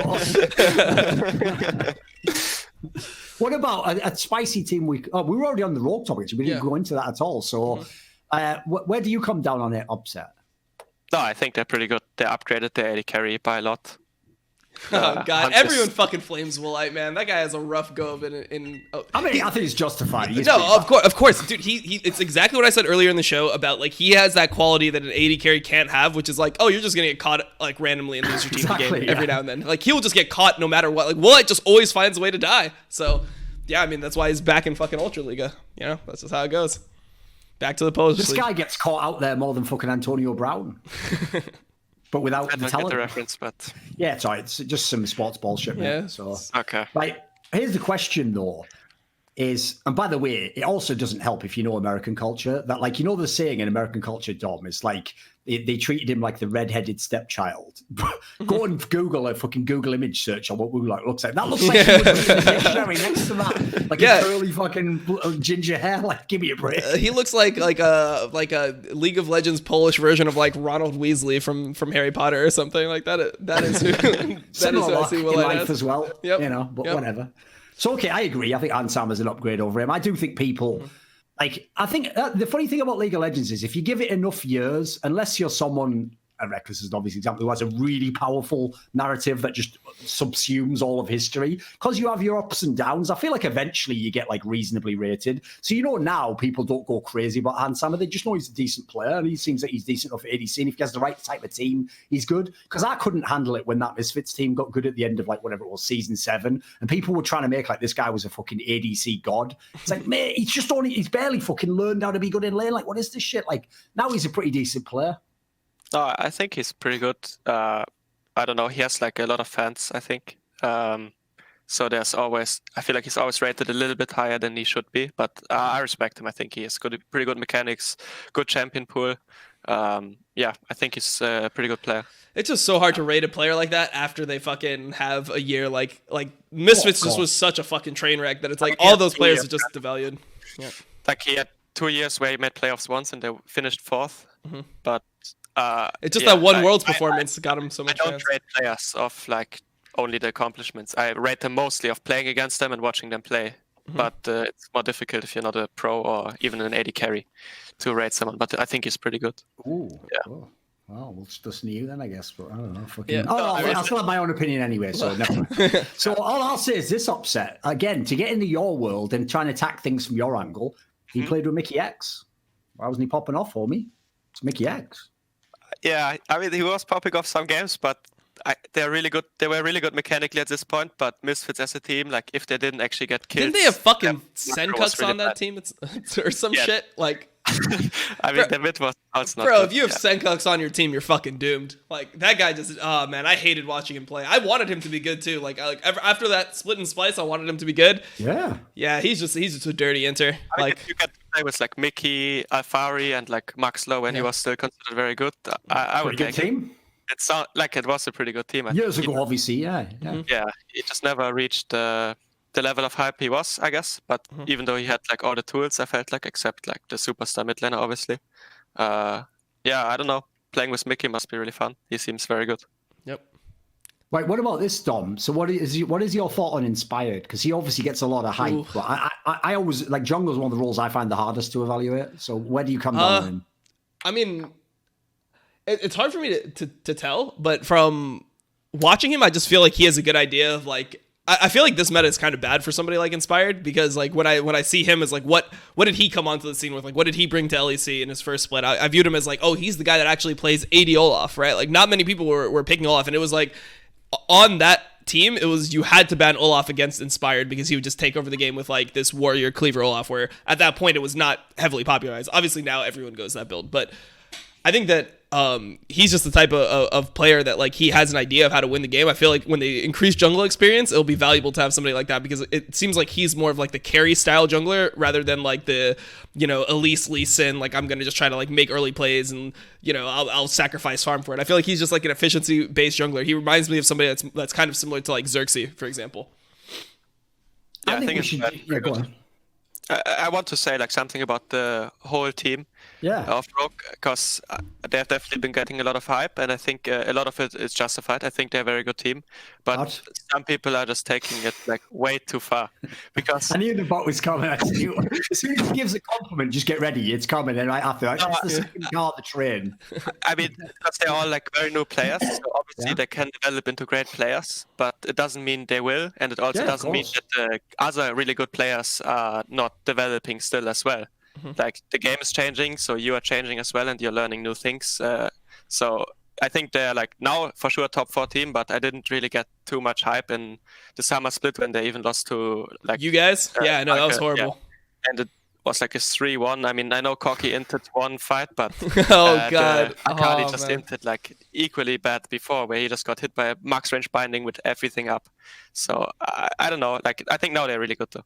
This guy's so low-key toxic. Like, he does it cleverly. He doesn't just... Because the thing is, he never uses any big words that would sound scary. He just... It's like he says something that legally all checks out, but then you look at the intent and he just slipped the toxicity under the door. Yeah. So what he does there is, he basically was like... I mean, you know, they were pretty hyped last year, but then they lost to my fucking shit team. So I mean, I guess they could be okay. So, no, fuck. It's your team. You should be hyping them all. Like, yeah, they were really hard to beat. Fuck. That was really painful. Yeah, but you were playing great in that series. I remember. Yeah, so I was Odo MVP or me? I don't know. I played Lucian 4 games in a row. Yeah, that's all I remember. I was surprised back then because I don't think Lucian was like that heavy priority at that point yet. No, it wasn't picked at all, really. But if I get Lucian, I could get a lot of advantages bot, which I did in all the games. So yeah, I mean, you're playing against Woolite. I hope so. Yeah, plus, he was trying to prove he could play anything other than Zaya and, you know, fucking... I mean, to be fair, Woolite, like, laning is the best part of Woolite's game, in my opinion. I don't think, like, if you would just look at Woolite, where you just look at him play, like, it seems like he's, like, just an average player, but sometimes he just ints, like, so crazily. Yeah. Like, in such a way where this should, like, definitely not happen if you're a pro. Yeah, no, it's an indefinite ban. Like, at that point, it's an indefinite ban. Yeah, basically his problem was it was like terrible. He just like does crazy stuff sometimes. No, yeah, but the problem is he's an AD carry. Like, he's the wild turtle of EU. You can't just inexplicably in a team fight if you're an ADC. That's pretty much rule number 1 if you want to be an ADC. Plus, also, like, he did have that quality, as you say. It wasn't even like... by the way, it's also different if you get caught and you die a lot. He would just inexplicably do something. Like, he was like a fucking moth to the flame, or in his case, a curly red-haired boy to a gang of bullies in the schoolyard. You know, like, no matter which way he went home, you know, this time he tries to go home, take that shortcut through the fence, they're waiting on the other side. He runs down the alley one day, there's a kid there. It doesn't matter where he goes, they were always getting him at the end. That was the team fight, basically. That was all right. I did think he was better last year than I remember him, though. Like, the first time I remember him... Well, he became a meme, didn't he? Yeah. Like, obviously people thought it was really bad. Flash off the tower and just didn't, like, level 1 or something. Like, better than Heek, I would say. Heek was the other player. Oh, yeah, definitely. I mean, he was like not terrible. He was just like not that good, you know? He was there's a reason why HeQ role swap. That's all I'm going to say. Like that guy had to get out of the AD carry role. Like, maybe you can play some support. Like, doesn't seem that hard to play Leona or Nautilus. You're not going to fucking make it playing fucking Xayah and Kai'Sa. We saw that shit. It's just not his cup by of the tea. way, I've brought this up in the past, but just like Norscarin did now, where he changed his name to Tor, if you're bad, and like Promiscu was, etc., if you were bad for a while, you have a bad first run, just change your name and come back. And like initially you'll build the hype. Now I know in that particular case, in fact, here's the secret. Maybe I should stop petitioning players and we should just let every player play a split on Misfits, and then their media team will take care of the problem for me. Holy shit. Anyone remember that one? We all remember that one. The internet never forgets. Not scaring whoever he is now. Never forgot, that's for sure. Oh, but anyway, man. I welcome Tor to the LEC. Welcome. Enjoy. It was Enjoy actually your my stay. first support I played with. No, after Van Daya. By the way, have you noticed this? I know it's always been a problem in League of Legends that Worlds, because it's like the big tournament that everyone watches, it always warps people's like memory of how good a player is, etc. Dude, because in Splice he did in a whole bunch of the games at Worlds, everyone says he's shit now. Everyone says he's like a terrible support. That's partly my fault. That's partly my fault. It's a lot of Dom's fault, I think, to be honest. No, I It's think a decent enough support, right? he's pretty good, yeah. I thought he was good in LEC. I thought at Worlds he really fucking ran it down He did have so some many bad times. hints, Like, for sure. like, come on, man. Yeah, Leona. Gil is saying, Mickey, like sometimes they just have to run it I down mean, as well. Just, like, EU supports looked pretty bad in group stage. Mickey looked fucking terrible at Worlds, and Yeah, he might have like lost Worlds for them. Yeah, it was bad, but I mean, yeah, I flamed the fuck out of Northscairn. I'll take credit. I'll take blame for that. Fair enough. We've all sometimes. No, you know what I just hated. So it wasn't even, now that I'm remembering it, it wasn't that I thought he played so bad. It was his tweet after where he was like, he's like, I'm really proud of myself and my team after that performance. I'm like, you're proud of that shit? That shit that you just saw, you should be embarrassed. You should be apologizing on Twitter. You should be like hiding your fucking face. Like, how are you proud of that? Do you remember the fucking Rift Herald fight where he flayed? Like, obviously this happens to Thresh players. I've fucking done this. But at this fucking stage where you try to flash forward and you obviously have to like flash forward and then position your mouse behind to flash flay correctly, he flashed backwards and then flayed. Like, he literally just flashed away from a free kill and flayed in the wrong direction. He flashed after he got hit by a Gragas ult. He went top lane, missed every ability, and they lost the game. Like, how can you say you're fucking proud of that performance? Like, you should really, really, really be laying low on Twitter after that shit. So I had to blame him. the team, but I don't know. You can't even be proud. You should be fucking apologizing to your team. It's like, I am sorry for what you guys has had to witness on stage. That's it. Fair enough. You should make him. To be fair, I mean, he's one of the only players so far who was a former teammate of Upsets that he doesn't currently play with that he actually gave any credit to, so he must actually be a pretty fucking good player. No, I give many people credit. Like, I could go over a whole list of people I enjoyed playing with. Yeah, you just don't want to play with any of them now. Not in Season 10, though. Yeah, that was for the past. That was the thing of its time. Listen, we had our time. I both really like playing with. Listen, guys, it's not you, it's me. I've changed. Like, I need to find new adventures and new horizons. But you're really great. Like, you know what? You're a great guy. But this is like upsetting like all of his like previous girlfriends and stuff. It's just like, oh no, like she wasn't. No, she was pretty cute at the time. Like, no, she gained some weight since then, but she's still fine. Like, come on, man. All right, what about this? Let's do. Actually, you brought them up earlier. Like, Mad Lions is the most interesting one to me because I did hear all this off-season hype from like the experts that actually know the EU region. That like a lot of them were excited. So about veteran. This so you heard from veteran.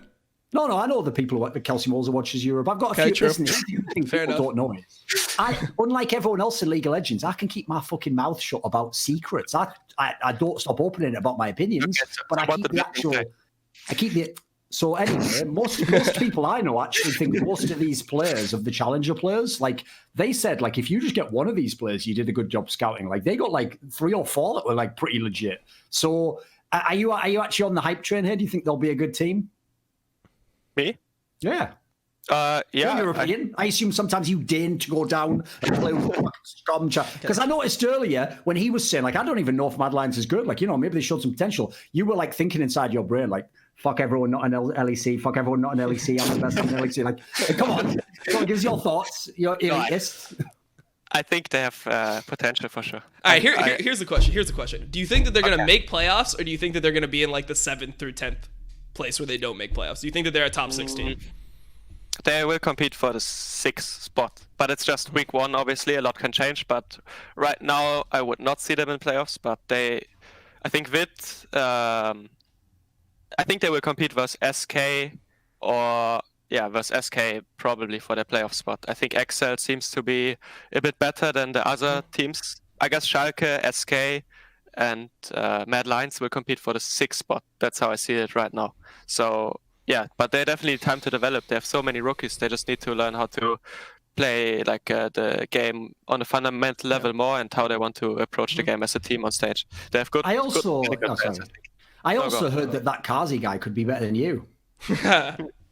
Well, fair enough. Everyone can have their opinion. No, sorry. Earlier, if we have our opinion, you're just fucking like, excuse me, can I please report? Like, Your Honor, can I overrule that? Like what the fuck? Now you've got no opinion. I haven't seen anything to. You said you were rank 1 in solo queue. Why haven't you played him? Oh yeah, no, I played him in He's a solo queue. beast. Okay. In solo queue. In solo queue by him. I feel like I play better in solo queue than him, and in competitive, I think I'm the better player. Is he a good player though? Yeah, I think he can be a good player. I haven't seen enough of him to like think he is already like really good or something, but he has a good baseline. I think the potential is there. I guess That game that they played versus Vitality was the game that made me realize how fucking ruined jungle actually is. Because Shadow actually just ran around the map hard inting his Jarvan. Like he borderline pulled a Wiggly. I don't know if you saw that CLG game where Wiggly flashing did. That was so bad. He almost did that with the mid lane play. Like his mid laner died. He inted afterwards. He went for a bot lane gank when the enemy had TP advantage, which is like always as a jungler in competitive play. If the enemy top laner has TP advantage, you have to be careful ganking bot. Like you can't like if you go for a bot lane gank, it has to be a clean, fucking precise. Like we kill him and then we get out and there's no risk. He went for a bot lane gank where like kha'zix luckily got like a double up and killed one person, so it ended up being 1-for-1. But Skeens is out there 4-0-3. He's 0-2-1 in the game, and people are talking about, yeah, I think that Shadow actually played pretty well because the casters said he had a good fucking early game because he level 2 invaded a Rek'Sai as Jarvan and burned his flash. People were trying to make it seem like oh, Shadow had an effect on that game. Like I really fucking hate how little a jungler shitting on another jungler actually means in the grand scheme of the game. Like in competitive play, I feel like jungle should be one of the most like important roles. Like that's how I've always felt about like how the game works. I think mid and jungle should be the most important because they're the ones that like dictate how the game is going to be played in like the first 20-25 minutes. And then I just see this guy run around into the whole fucking map and people are talking about, yeah, but he set up good engages. Oh, nice, dude. You played MF Jarvan Leona and he EQ ulted. I can fucking do that and I'm like 30 years old. Like that shit is not difficult. And you're giving him fucking credit for it? Like Jesus Christ, man. Jungle is so ruined. Yeah, I think jungle is like really important. I think they're less useful now later on. Like at some point they get. I mean, in NA they seem to do final levels because people are all mid lane and they just. Maybe that's the new tactic. They all go mid, so jungle don't fall behind too much because everyone's sharing. But yeah, in Europe jungles are like 5 levels behind often because both solo lanes are in side lanes. But it's still so important early game that your jungle knows what he's doing. And in team fights, he still has like, if he plays Gragas or Jarvan, he has like an engage role, I guess, which is also important. But he's not the most important role throughout the whole game, definitely, which is great.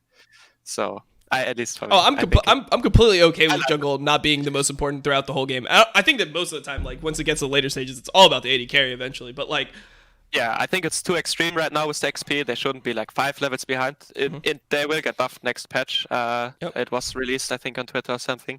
So yeah, they're like a bit weak. Like they were weaker than before, but I'm kind of happy with it because with catch-up XP, what people were doing was just like perma ganking one lane and you couldn't really play. And he didn't get punished because he could catch up again. But now if a jungle does this, you saw like Gilius was trying to be very active and Zeus was like farming a bit more and then he was like 2 levels up and then they couldn't contest much anymore. So you still have to play like well, but jungle has less impact later on. So I think that the problem right now, I said this on my stream, I made this point before, but I haven't told Thorin this, but this is kind of how I see the jungle right now is like you're level 3, you get it so early, right? So you end up being so strong so quick, like in other metas where like Golem Clear was popularized, etc. You would get level 3 way later on. So now you show up to top lane and it's like 2 minutes and 20 seconds. You go top lane, right? Go top lane and the enemy top laner is level 2, you're level 3. And you just fucking shit on him. You got double buffs, you just destroy him. There's nothing that the top laner can do. You go, you full clear again, you come back, it's 5 minutes and 30 seconds into the game. Somehow you're only level 4 and he's level 6. It's just like, what the fuck happened in the last like 3 minutes of the game that you went from like being super far ahead to now just being like significantly far behind the solo lanes? Like it doesn't make sense what happens like from like level 3 to like level 6, in my opinion. So it's like you're forced to play all these early game junglers because of how the experience works. So you have to play like the Rek'Sai, Lee Sin, Jarvan, Gragas, Elise. Like this is just the meta right now.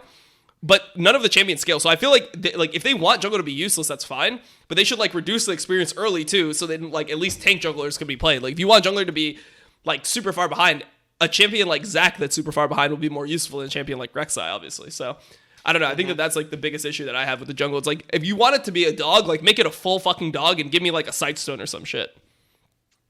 Yeah, I think I do think giving wards would be a good idea. In the same way as the support gets it for free. Why not? And make the game better. Yeah, Korea could win again. Yeah, Korea would win. Exactly. That was the first thing I was I going don't to have say. a problem with that.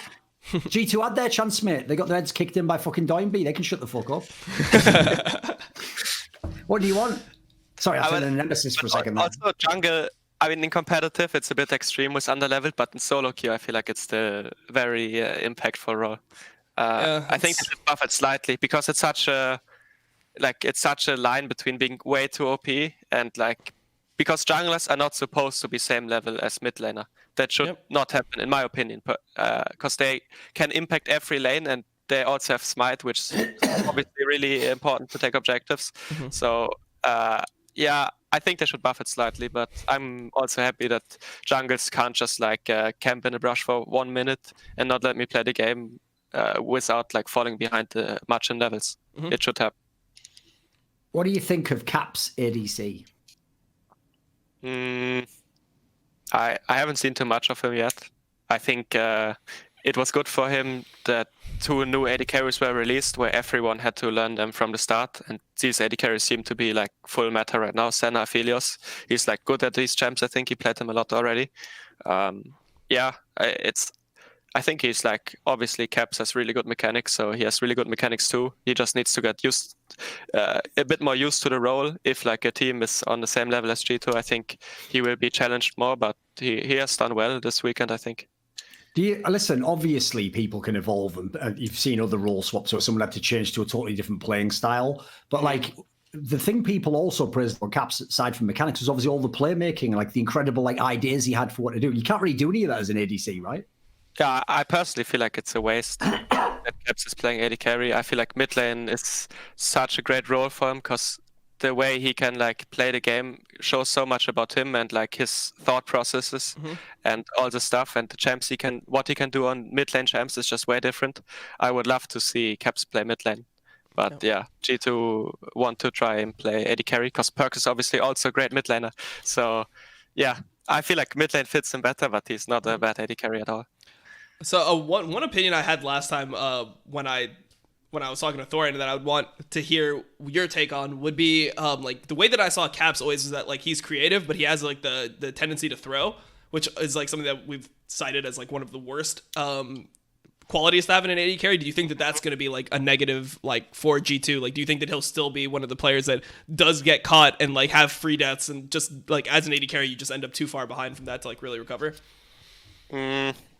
No, I think he understands his role quite well, what he is supposed to do.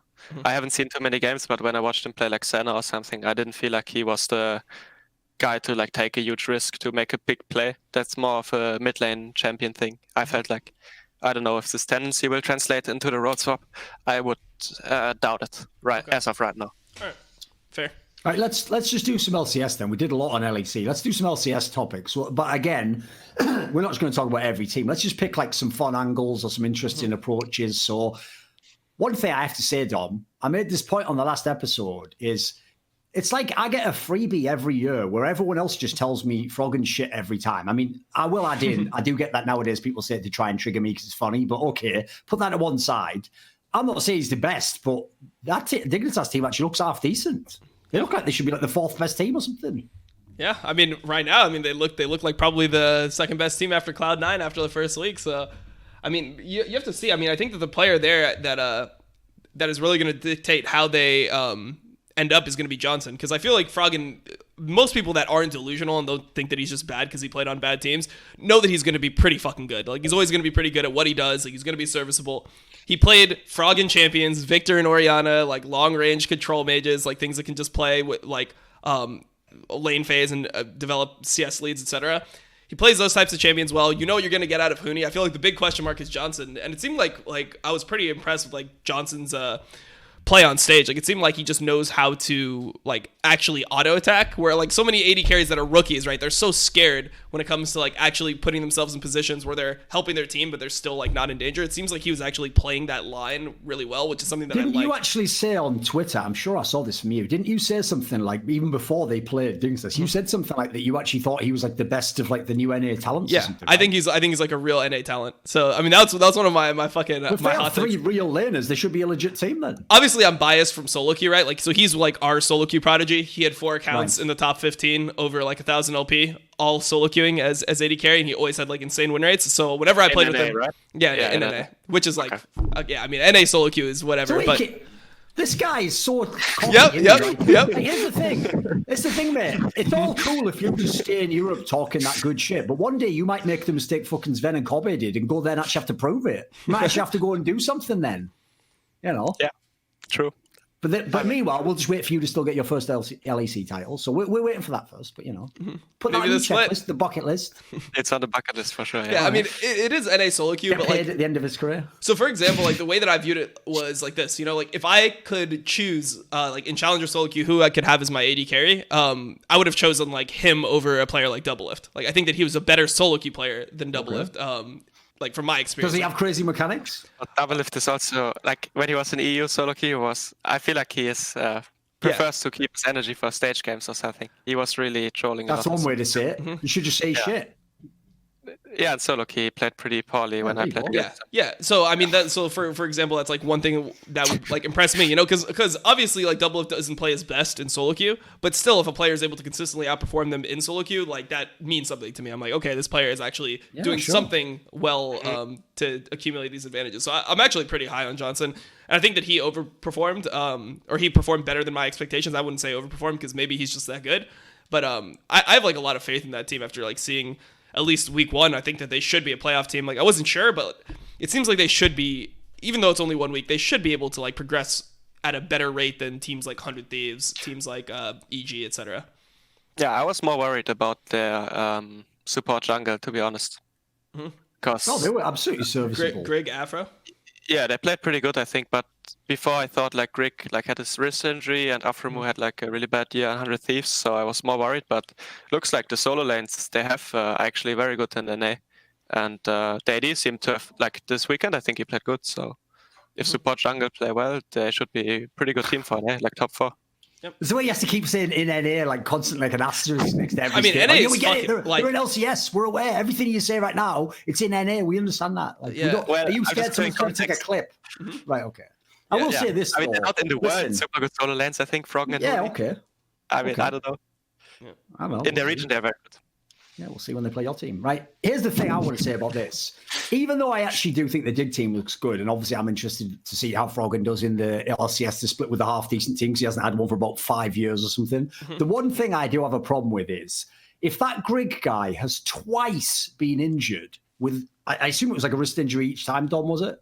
Yeah, he has wrist problems. If you've had that twice and it's literally taking you out of pro play, I'm not fucking going all in on something like that. I'm waiting for his wrist to fucking fall off. I mean, that's why they have a serviceable jungler on the bench. Like that's like their backup Who is their bench player? It's Acadian.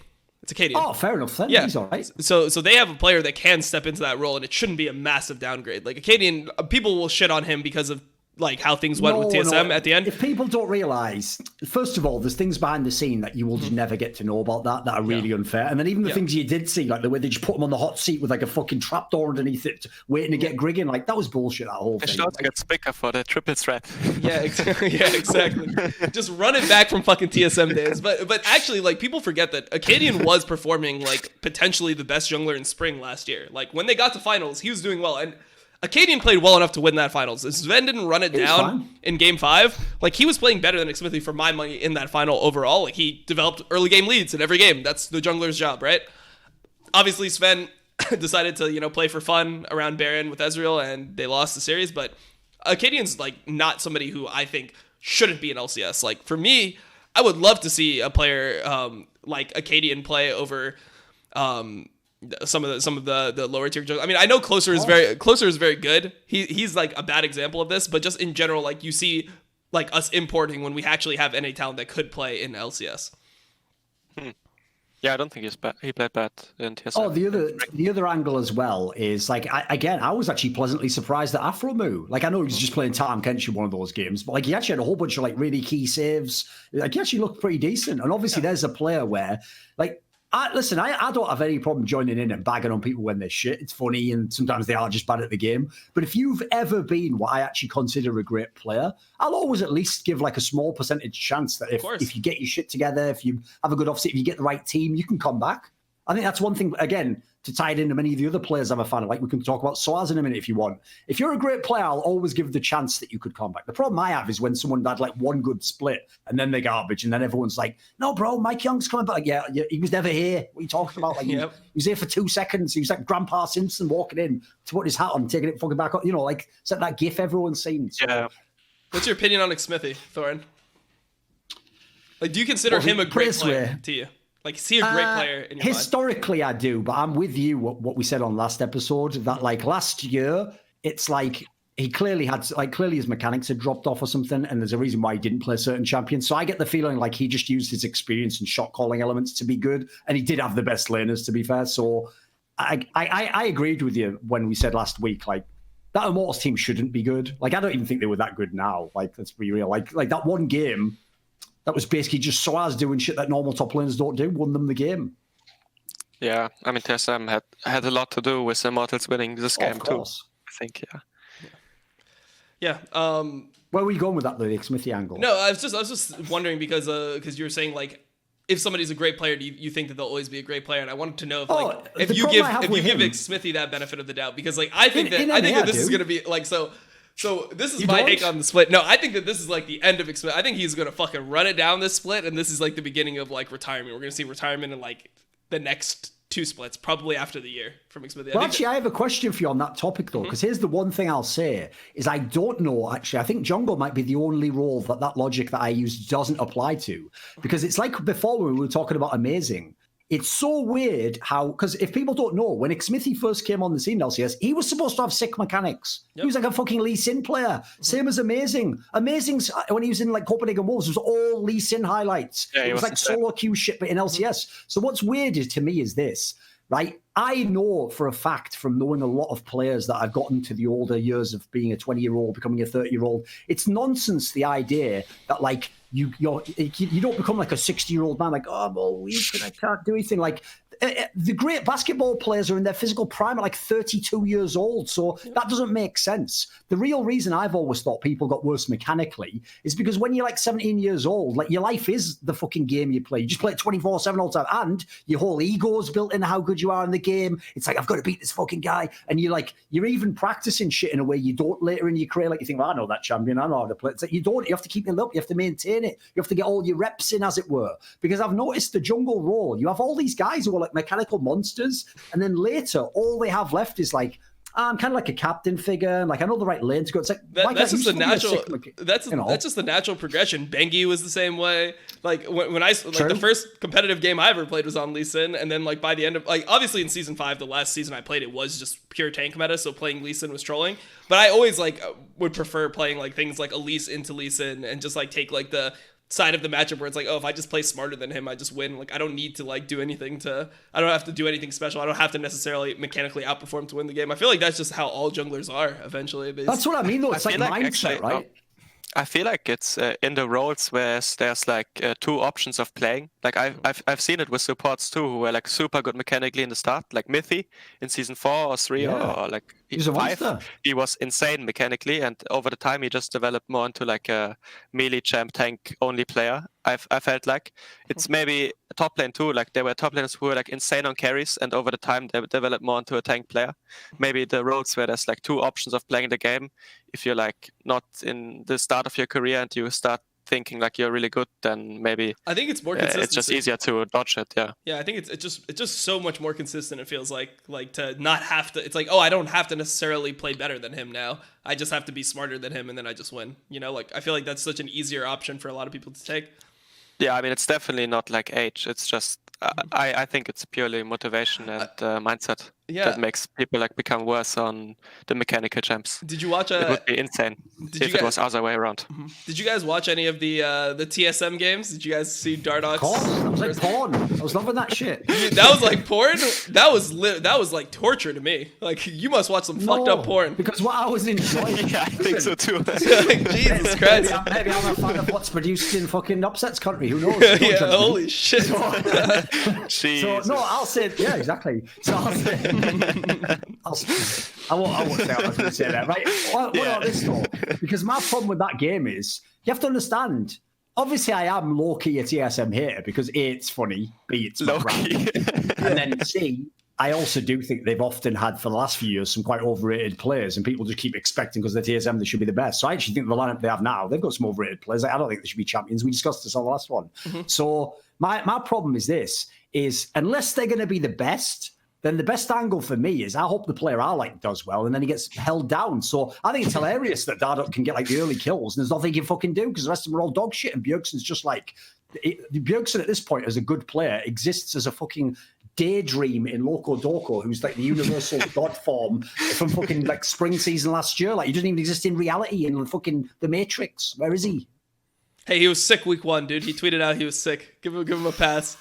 Mate, the problem with that is normally I will totally give people a pass if they're ill, but like the amount of times I've heard that excuse from TSM, they're like those NBA players that always have something with their elbow and then something, but they're still playing, so they're a fucking like true American hero. I don't even feel like being how's he sick. doing that? I don't know. Like I played sick. Like, not managed. I played LCS sick a bunch of times. I never felt like being sick made me worse at the game. Like I think it made me feel worse like after I was done playing, but I never felt like in the game like, oh, I'm so sick I can't think. Like I could still focus on what was going on. So I don't know. To be fair, I think they did do load management. They caught every single load in that game. Whatever. Yeah, let's leave that one. Leave that one out there. Let that one hang out there and just go.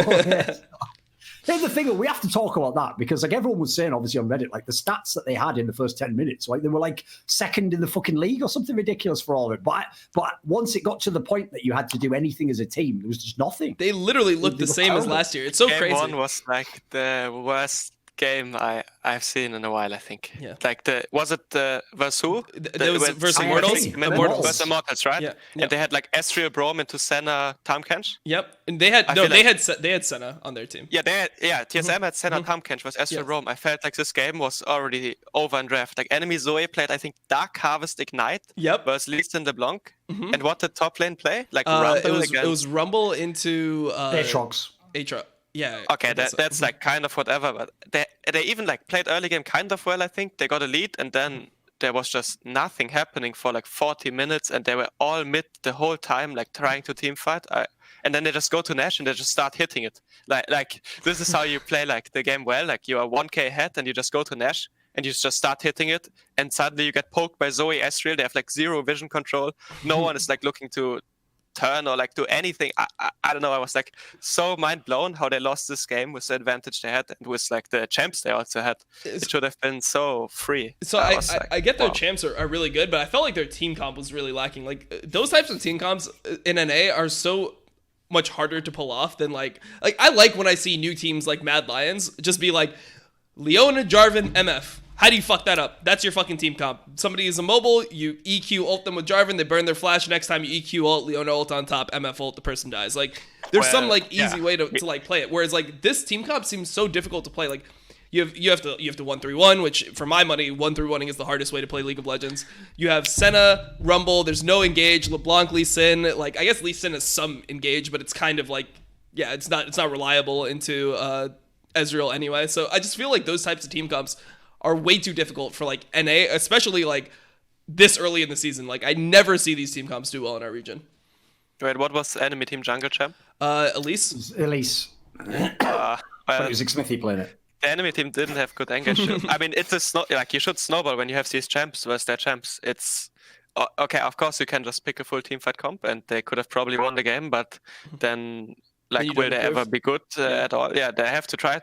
I mean. This draft was not hard to play though, because they even had an early advantage, and the enemy champs literally can't play versus their champs. I felt like if Senna, Ezreal needs like 4 items or something to do anything, and Senna still outscales. Like I don't know. I felt like they just could have literally like just walk up on all 3 lanes, and they will all out to win the lane. And their Lee Sin was really ahead too. I think it was just like I don't know. Yeah, I think a lot of teams are struggling right now because it feels like Baron is so much harder to take now than it was before because there was Mountain Drakes in the game before, etc. Yeah. And like with the champions being played, I remember even in your game, like you guys were super far ahead, but you guys didn't take Baron. Like you guys looked for like other advantages until it was like super safe. Yeah, we were playing like for control jungle camps. We were stacking dragons. We were like all 1 or 2 levels ahead. Yeah, we suddenly had like 4 dragons. I mean, you just don't go to Nash and you just start hitting it. Like you don't even they didn't even have vision control. They had nothing, and they play versus a poke comp, and they just go to Nash. Like, what's the call in game? Like, guys, just go Nash, start hitting it. If they come, Keep doing it. Yeah, just keep doing it. Everyone keep doing it. Well, they seemed like almost surprised. They're like, "Oh my god, I got chunked by Zoe! Like, fucking back off, I guess." Oh my god, they are here. We're like, what do we do now? Like, just throw your spells at them, I guess. Okay, they're on cooldown now. Let's wait again. Let's just keep tanking it. I think that's the good call. And they play Tom Catch. Why do they play Tom Catch and just like want to team fight the whole game? Is it? I don't know. By the way, Dom, if you remember last week when you were doing the Smithy Flame, one of the things you said was that you think that the reason why it'd be fine for Broxer, because obviously on the Broxer angle, people are skeptical as well, is because like you think literally anyone could just play jungle for Team Liquid. Now that was literally just supposed to be hyperbole, but apparently that's true. You can even just beat TSM playing with literally anyone as the jungler. True. I mean, what the fuck is this? I mean, to be honest, TL played like pretty fucking bad in terms of like decisiveness in the games. It felt like they were really off, but I always just give TL the benefit of the doubt. Like players like that, players like Doublelift that like they're just going all the time, right? Like they play MSI every season, they play fucking Worlds, they have to play Rift Rivals because they're always winning. Like these players that have so much on their plate, they don't really get into like shape.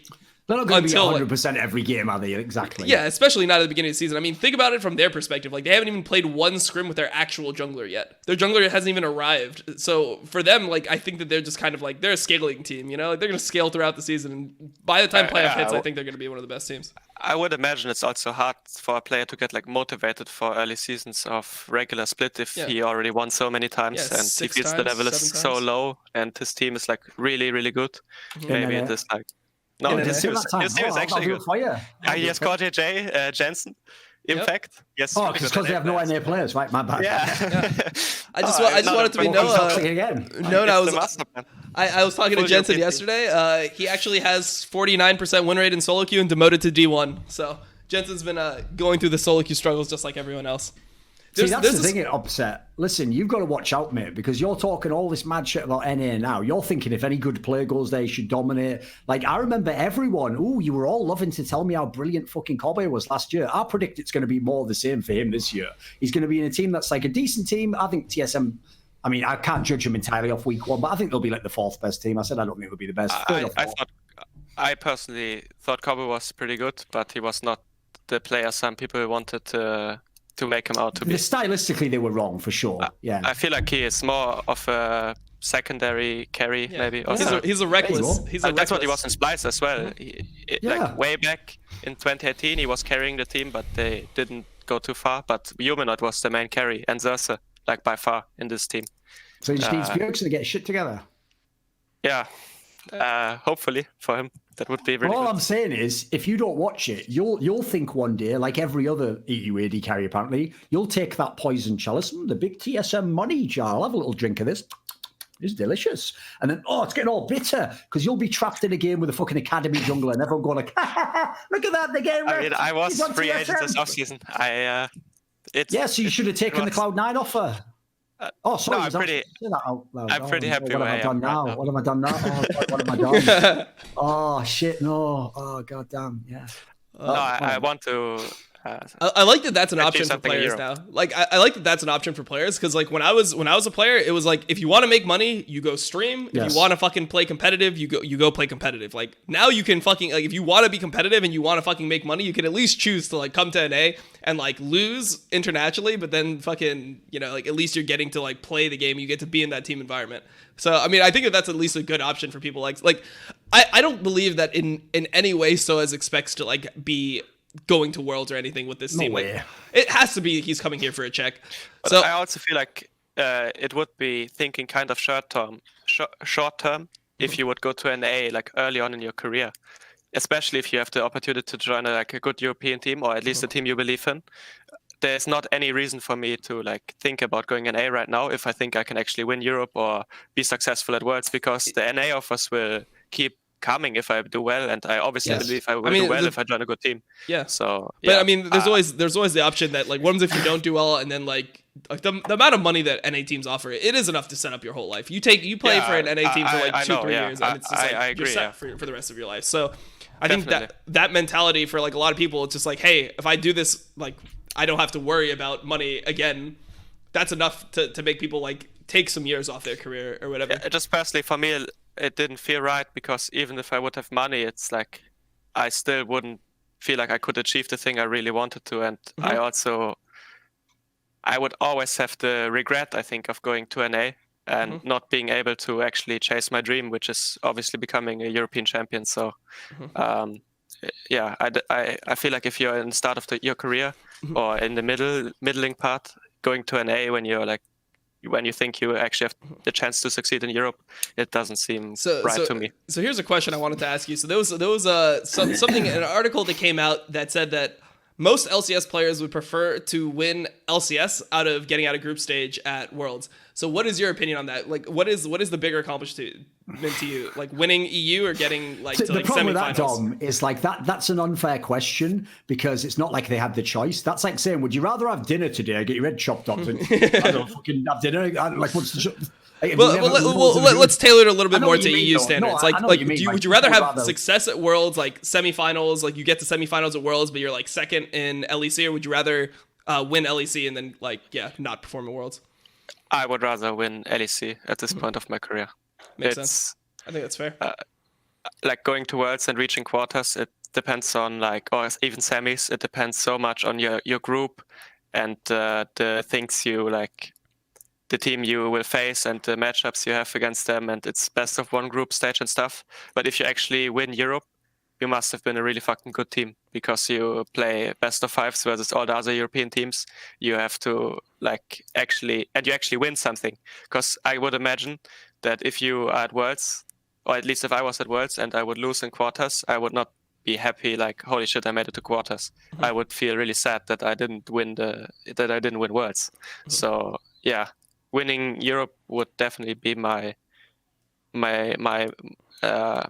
thing I would choose.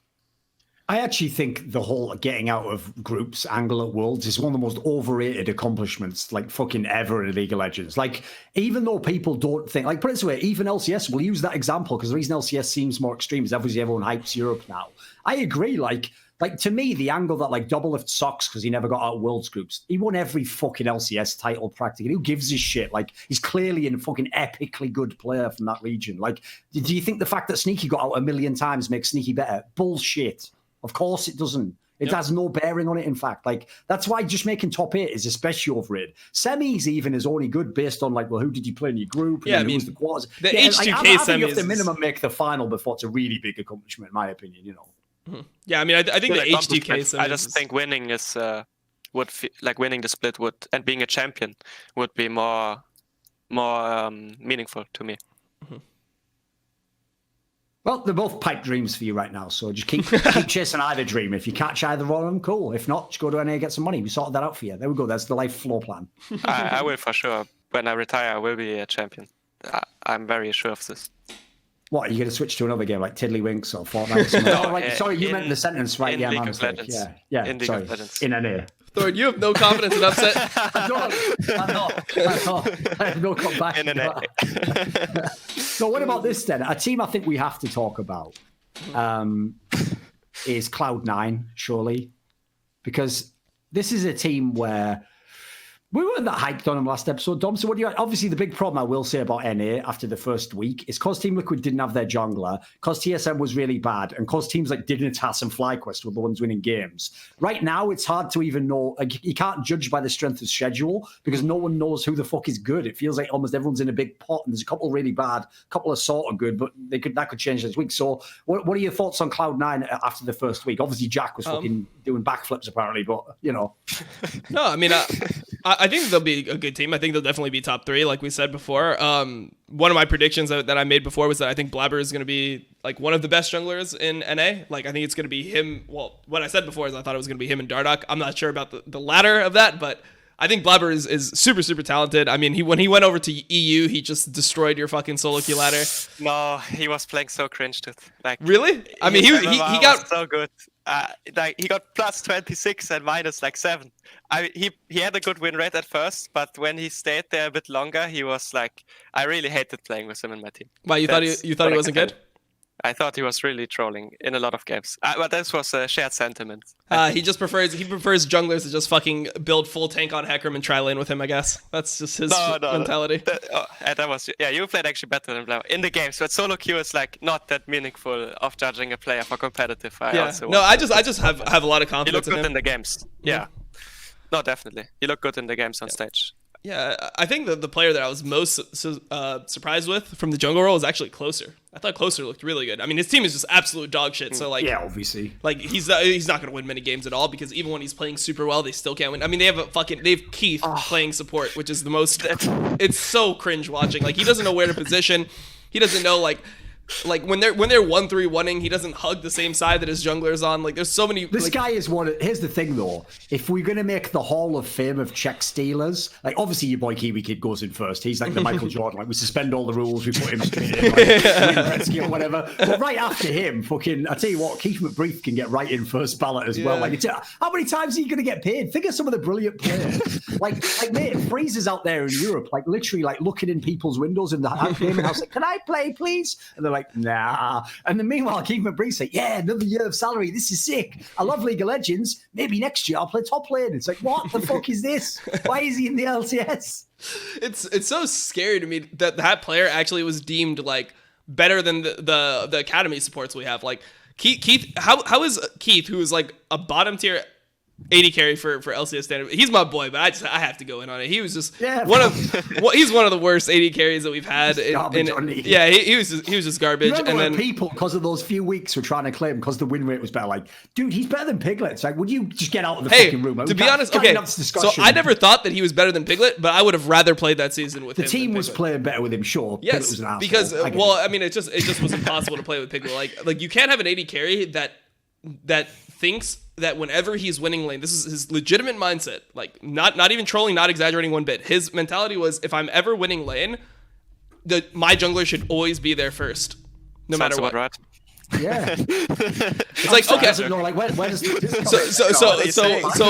So my mentality was like, hey, we have Phoenix and Quas that are also really good. Like, if all three lanes are winning, where do I go? It's like, well, you always come bot because there's two people bot lane. It's like, come on, man. Like we got to play the whole fucking. Pretty tough situation. 3 winning lanes, though. Well, I mean, that sounds like a tough one. Hey, no, I'm just joking. I was down with the 3 winning lanes. I mean, we did well regular season, but we never lost in the lane phase. That's all I'll tell you. We never lost our games in the lane phase. I'll tell you something. I've said this before. I've even said it on other shows. People can go check. Yeah. That because of the way people remember shit in League of Legends, here's all they remember. They remember the world's results because the most watched tournament. They remember the top 4 of MSI, but they don't remember any of the group stage. Mm-hmm. And then in LCS, all they remember is maybe the finals and then where you placed. They don't remember anything about the rankings in the regular season. Mm-hmm. So no one knows that year, 2015, Team Liquid was better some of the teams who went to fucking Worlds. Like, you guys were like number 1 in the regular split in the summer. You were like one of the top teams in the spring. You were like winning loads of the games like early as well. Mm-hmm. Like your team had a stacked roster. It's just unfortunately you had that scenario where they changed the rules and just coming third didn't make you actually qualify anymore the one time ever. And so like that team was that close to actually being really good. Yeah, I mean, now again, right? Like now you go to Worlds if you're top 3. Yeah, we're back to it. Yeah. Both splits if this was the old format. Well, welcome to the club. This is the this is the Worlds. Hey, I made Worlds and I got 0-3. All right, I did make a Worlds, but yes, Jesus Christ, I mean that was a different angle. But yeah, I mean, I made MSI finals as a substitute and I didn't play one game, so that's impressive. True, you're like the promise Q of 80 carry. Congratulations, man. No, Promise Q won. So. Oh, true, actually. Promise Q's better than him. Yeah, Promise Q's actually better than you. Holy shit. Exactly. 2-time LEC champion.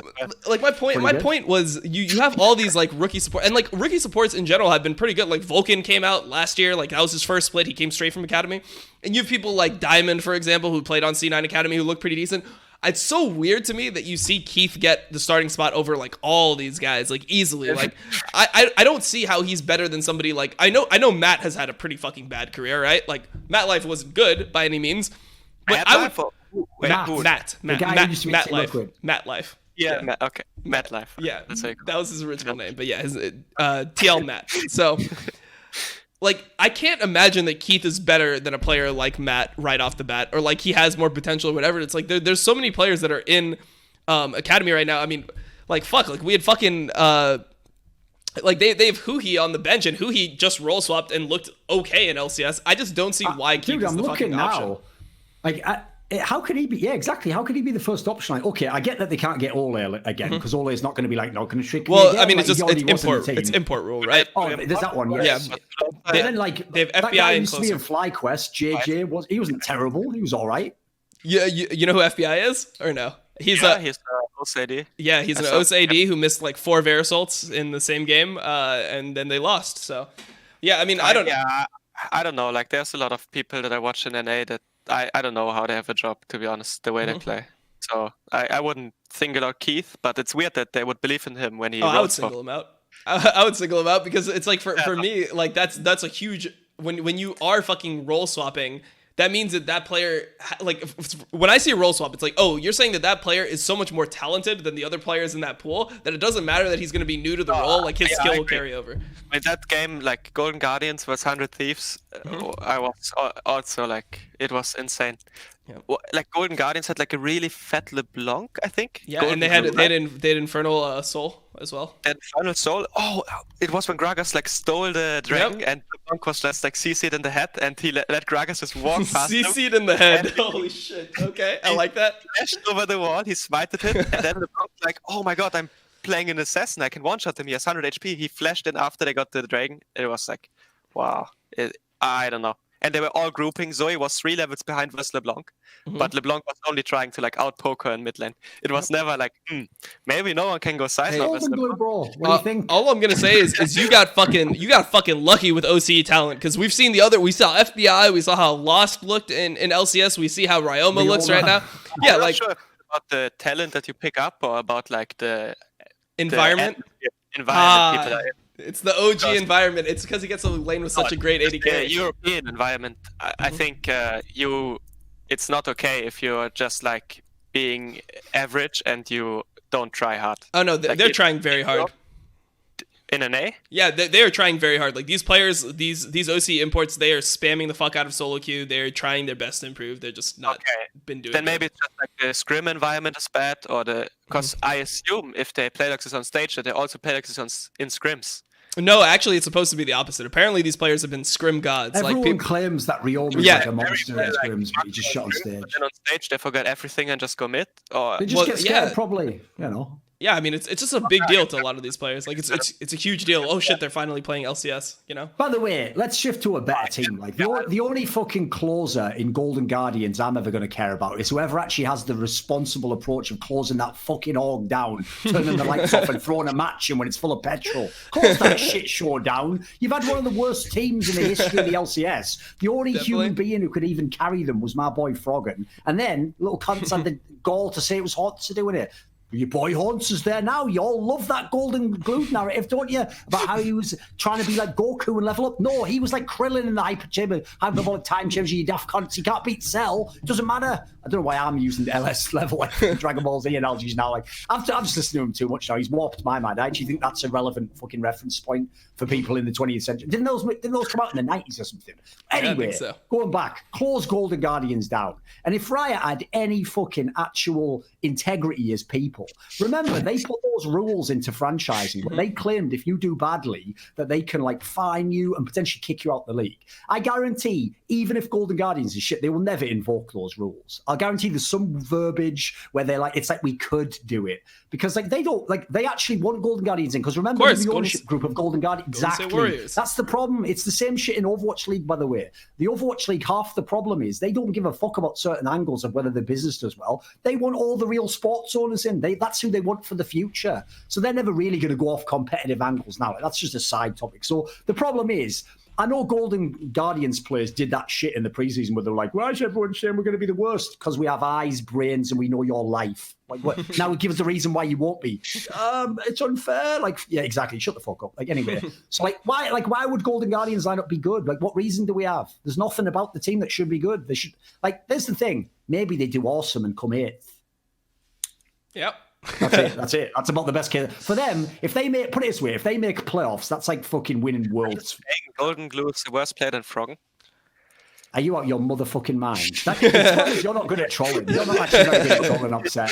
Here's the thing: if you actually believe that, you wouldn't say like first of all, you'd never ask a question. You'd be like, no, actually, I'll correct you there. I think that actually Golden Glue is better than Froggen, and here's the reason why. Like, I played him 4 years ago, and he was on the blog. I thought he was all right actually, and I carried the game. It's like, what's that going to do? That's a fucking upset anecdote right there. Pretty much, yeah. Obviously, he's no Nukeduck, so fucking Nukeduck is very bad. Yeah, I think so. The problem, well, we'll see at the end of the season what you're saying, because by the way you're going, you haven't thought it through at all, have you? I already played with them. Yeah, for 1 week. Now, if you don't, yeah, and then you start making excuses. Now, if you don't accomplish anything in this team, I wonder who you're going to turn to then. Who's going to get the withering glare fucking upset? It won't be Nukeduck, apparently. He can just sleep in and fucking eat snacks in the bed, get crumbs everywhere. He can do anything now. He's just a fucking legend. I guess Alfari better get ready for a new career if he doesn't win LCS this year. Jesus. Anyway. I don't know what you're talking about. Don't worry about it. Go back. Mate, my shit's like loaded locks rounds in Battle Rap. You got to watch the VOD back a few times and really know the culture and know what I'm for. Damn, Thorin, you know about loaded locks? You'll know. I know all sorts of... Mate, I don't know if you know this. I did an interview on my side channel with the guy Fresco, who's like one of the best battle rappers of the world. I know all sorts of shit, mate. Anyway, let's put that to one side. That's for another podcast. Okay. The problem I have with Golden Glue is he's just like the most average human being in every fucking regard. Like, he even looks like he was just made in one of those like games where you can make like your own football player or something. You just make like an average. Yeah, exactly. Of course he does. You didn't say. Seems like I actually think he's got underrated mechanics. I think his chemicals. You just went like, seems like he's not Hitler. All right, cool then. Then they just put him in a massive team now. What are you talking about? Like, why would that be? Hey, he seems like a nice guy. Brilliant. What, are you friends with him? Have you ever met him? I mean, that's the meme, right? He's a really nice guy. Oh, yeah, obviously, because in interviews he just goes like, oh, gee, golly, I don't know, Travis. It's just swell to be in the LCS again, and I'm trying so darn hard. I feel like this is my year, guys. Just fingers crossed. It's like, it isn't. Spoiler, it isn't. Like, you know, one of the things that was so indicative of how this team's like mentality is like, I saw all these guys recently. I saw them all like at a party, and I was talking to them all. I'm like, hey, by the way, you know, like, I know I'm friends with all you guys. Like I know I like drink with you guys and hang out, but I'm gonna have to flame the fuck out of you guys on one of my podcasts. Like, I'm gonna have to say how fucking horrible I think your team is gonna be. I'm gonna say that you guys are gonna get 10th, and they're like, "That's great, dude. Keep the expectations as low as possible." Oh, that was their mentality, and I was like, "Okay, that's whack." That's how you know this is a fucking 10th place team. Like before the split or something? Yeah, before the split. Mm-hmm. New Year's actually. Oh, I mean, obviously, if they were at a party now, they'd be so heavily drinking, they'd have been blacked out already. Like, you know, he wouldn't be in another conversation. No, all you need to know is this. This is how you know I keep it real. There's even a clip, I don't know where you'd find it, but there's like an episode of Listen Local where Golden Glue comes on, because I used to let Local sometimes book the guests, so you can imagine some of the people we ended up with. So we had one episode, right? And then when we had this one, Golden Glue even thinks, like, naively, he thinks, like, well, because I'm on a show and I'm his guest, there's no way he'll flame me now. So he actually asks me, like, but Thorin, you're not, like, saying I'm not a good player. And I'm like, listen, mate, all I'm going to tell you is it's not going to win. That whole trying to be the mid laner of Cloud9 thing, it ain't going to happen. You can't make that a thing. Like, I just give him the fucking reel. I just give him the download. Problem is, I mean, he was right. You know, he did learn not to be in Cloud9 anymore. It was never going to work out. He's in the right team. Look, the people, I'm okay with him being in LCS. I'm okay with like him being a bottom team. He's not the worst player in the fucking region. Yeah, no, I don't think he's like terrible. I think he has been improving. It's slow and steady, but I mean, he has been better. The people that I hate seeing play in LCS are like fucking Ica. It's like, why the hell are you now in our region as an import? Like, French? Yeah, so he's French, and then so as is French, and their coach is French. Great, he's got a bunch of French players. Like, I don't know what the point is of importing a talent at the level of Ica, because I didn't even hear anything about him that was great. I know he was in LDLC. I know that team dominates the French league, but in reality, man, this guy, like, I don't believe you're in LCS and you're a fucking star, right? You're a super good player. You're in LCS in season 6, and then you play 3 years in the fucking French league. Like, I don't think that careers go like that. You're going to like this. So when we did Summon and Insight, the first episode, we had Zabatine on like one of those mega episodes of each get like half an hour. So you only get like little tidbits. But one thing, I'll refer to another part later actually, but one thing that I thought I'd bring up is because Zabatine knew that obviously I'm going to go in on like the angle of like, why have you got Ica and like the rest of the team looks good, but then why have all the French players, you know, he sort of understood to come prepared like tactically for that angle. Yeah. So here's the thing. He didn't even off the bat, as you would if a player was like here's the thing. The real narrative, if Ica's good, should be like, you guys are just remembering him from back when he was on Elements. Like, that was years ago. Since then, you know, he retooled his game. LDLC was one of the best challenger teams, so he was really good. And now you just don't know it. In fact, fuck you guys. He's going to be the sleeper. He's going to be really good at mid lane action. He's like, no. Zabateen's entire angle, before I even could say anything, was basically like, look, like he's a player who can be versatile. Like he can play other champions, and he doesn't have to have all the resources. He can play Dark Harvest Zoe with exactly. Ignite. It's like if you tell me that immediately as mid lane, it's like, oh my god, you've got to at least start hyping him. Like, why are you recruiting mid lanes that aren't even the best? Yeah. What? No, at least Papa Smithy is straight delusional with Ryoma. He's just like, yeah, I think Ryoma is actually better than the other people. Yeah. He's like, yeah, Ryoma's going to be one of the best players in the region. It's like, Papa Smithy, I know you're a great caster.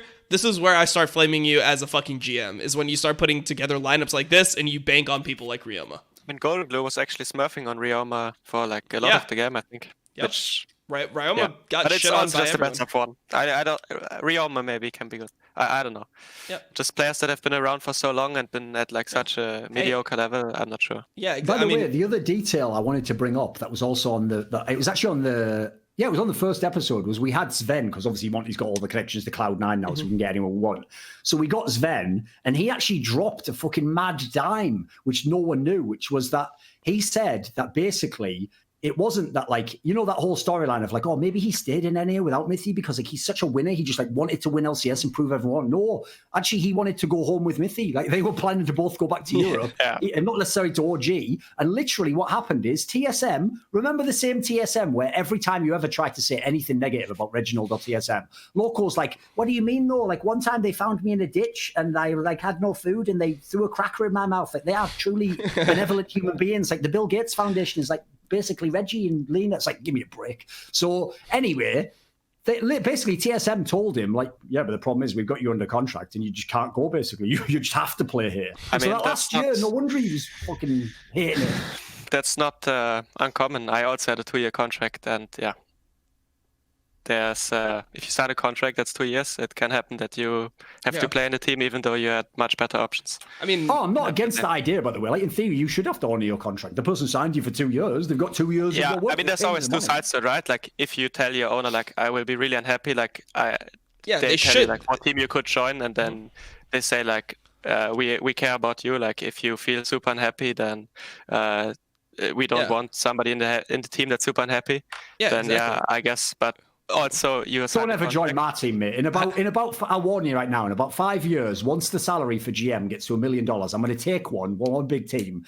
And I was thinking of maybe recruiting you if you haven't just been completely ruined and chewed up on the outside. I mean, I already learned my lesson. I did sign a 2-year contract, and I played for Schalke for another year. There are owners that do act in the best interest of their players, though. Like for example, Jack. Jack is one, and then Steve is another one. When I wanted to leave TL, when I was like, hey, like I don't want to play with Piglet anymore. Like I want to leave. He's like, hey, like okay, sure. Like, do you want to talk to other teams? Like here are all your other options. He set up like meetings with other teams. He like had me meet in person with like other owners that wanted to, you know, potentially sign me. And then like he that's the dream, right? Yeah.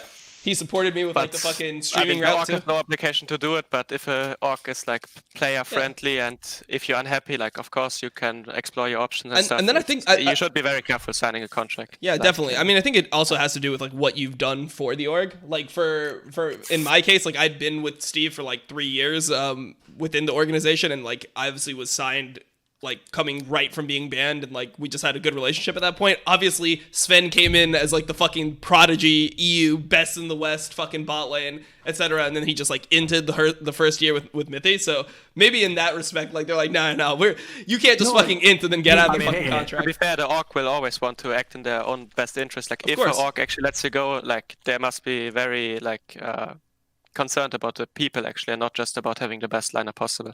Yeah, I'm not blaming Ox for doing it. I just think often it's a bit like not genuine, because they always obviously will say like it's important you're happy. If you're not happy or like you feel depressed that you could have been in this team and then you can't, then they still jail you. It's like, yeah.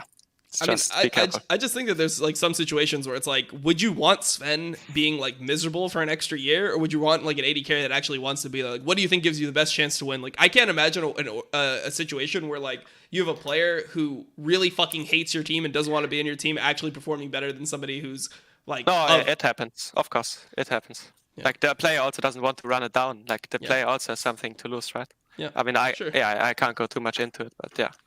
Yeah, I mean, we saw you have to play with Schalke for another year, you know? Who are these players? Like, are any of your men?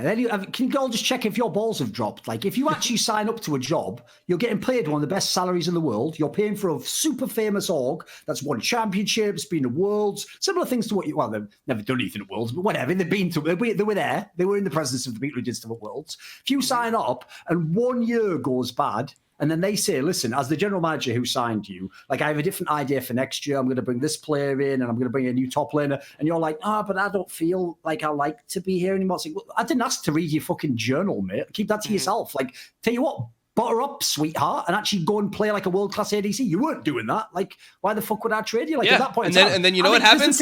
You know what happens? Sven fucking gets to the finals and he runs it down game 5 just to shit in TSM's face. It's like, you think that any AD carry would actually get caught there? That was 100% sabotage. Are you saying he actually did on purpose? Oh, it had to be. Is there any other reason that an Ezreal would be walking 1v5 into the enemy team when you're up 7k gold in game 5 of the finals? Is there any other reason? It has to be. I guess it was the long con, yeah. It was the fucking long con. He got him back, dude. Exactly. It's a wild theory. Yeah, if you look through his hands when he had his hands in his head, you could see the little bit of a smile and fucking Reggie's face just like fucking melting right in front of him.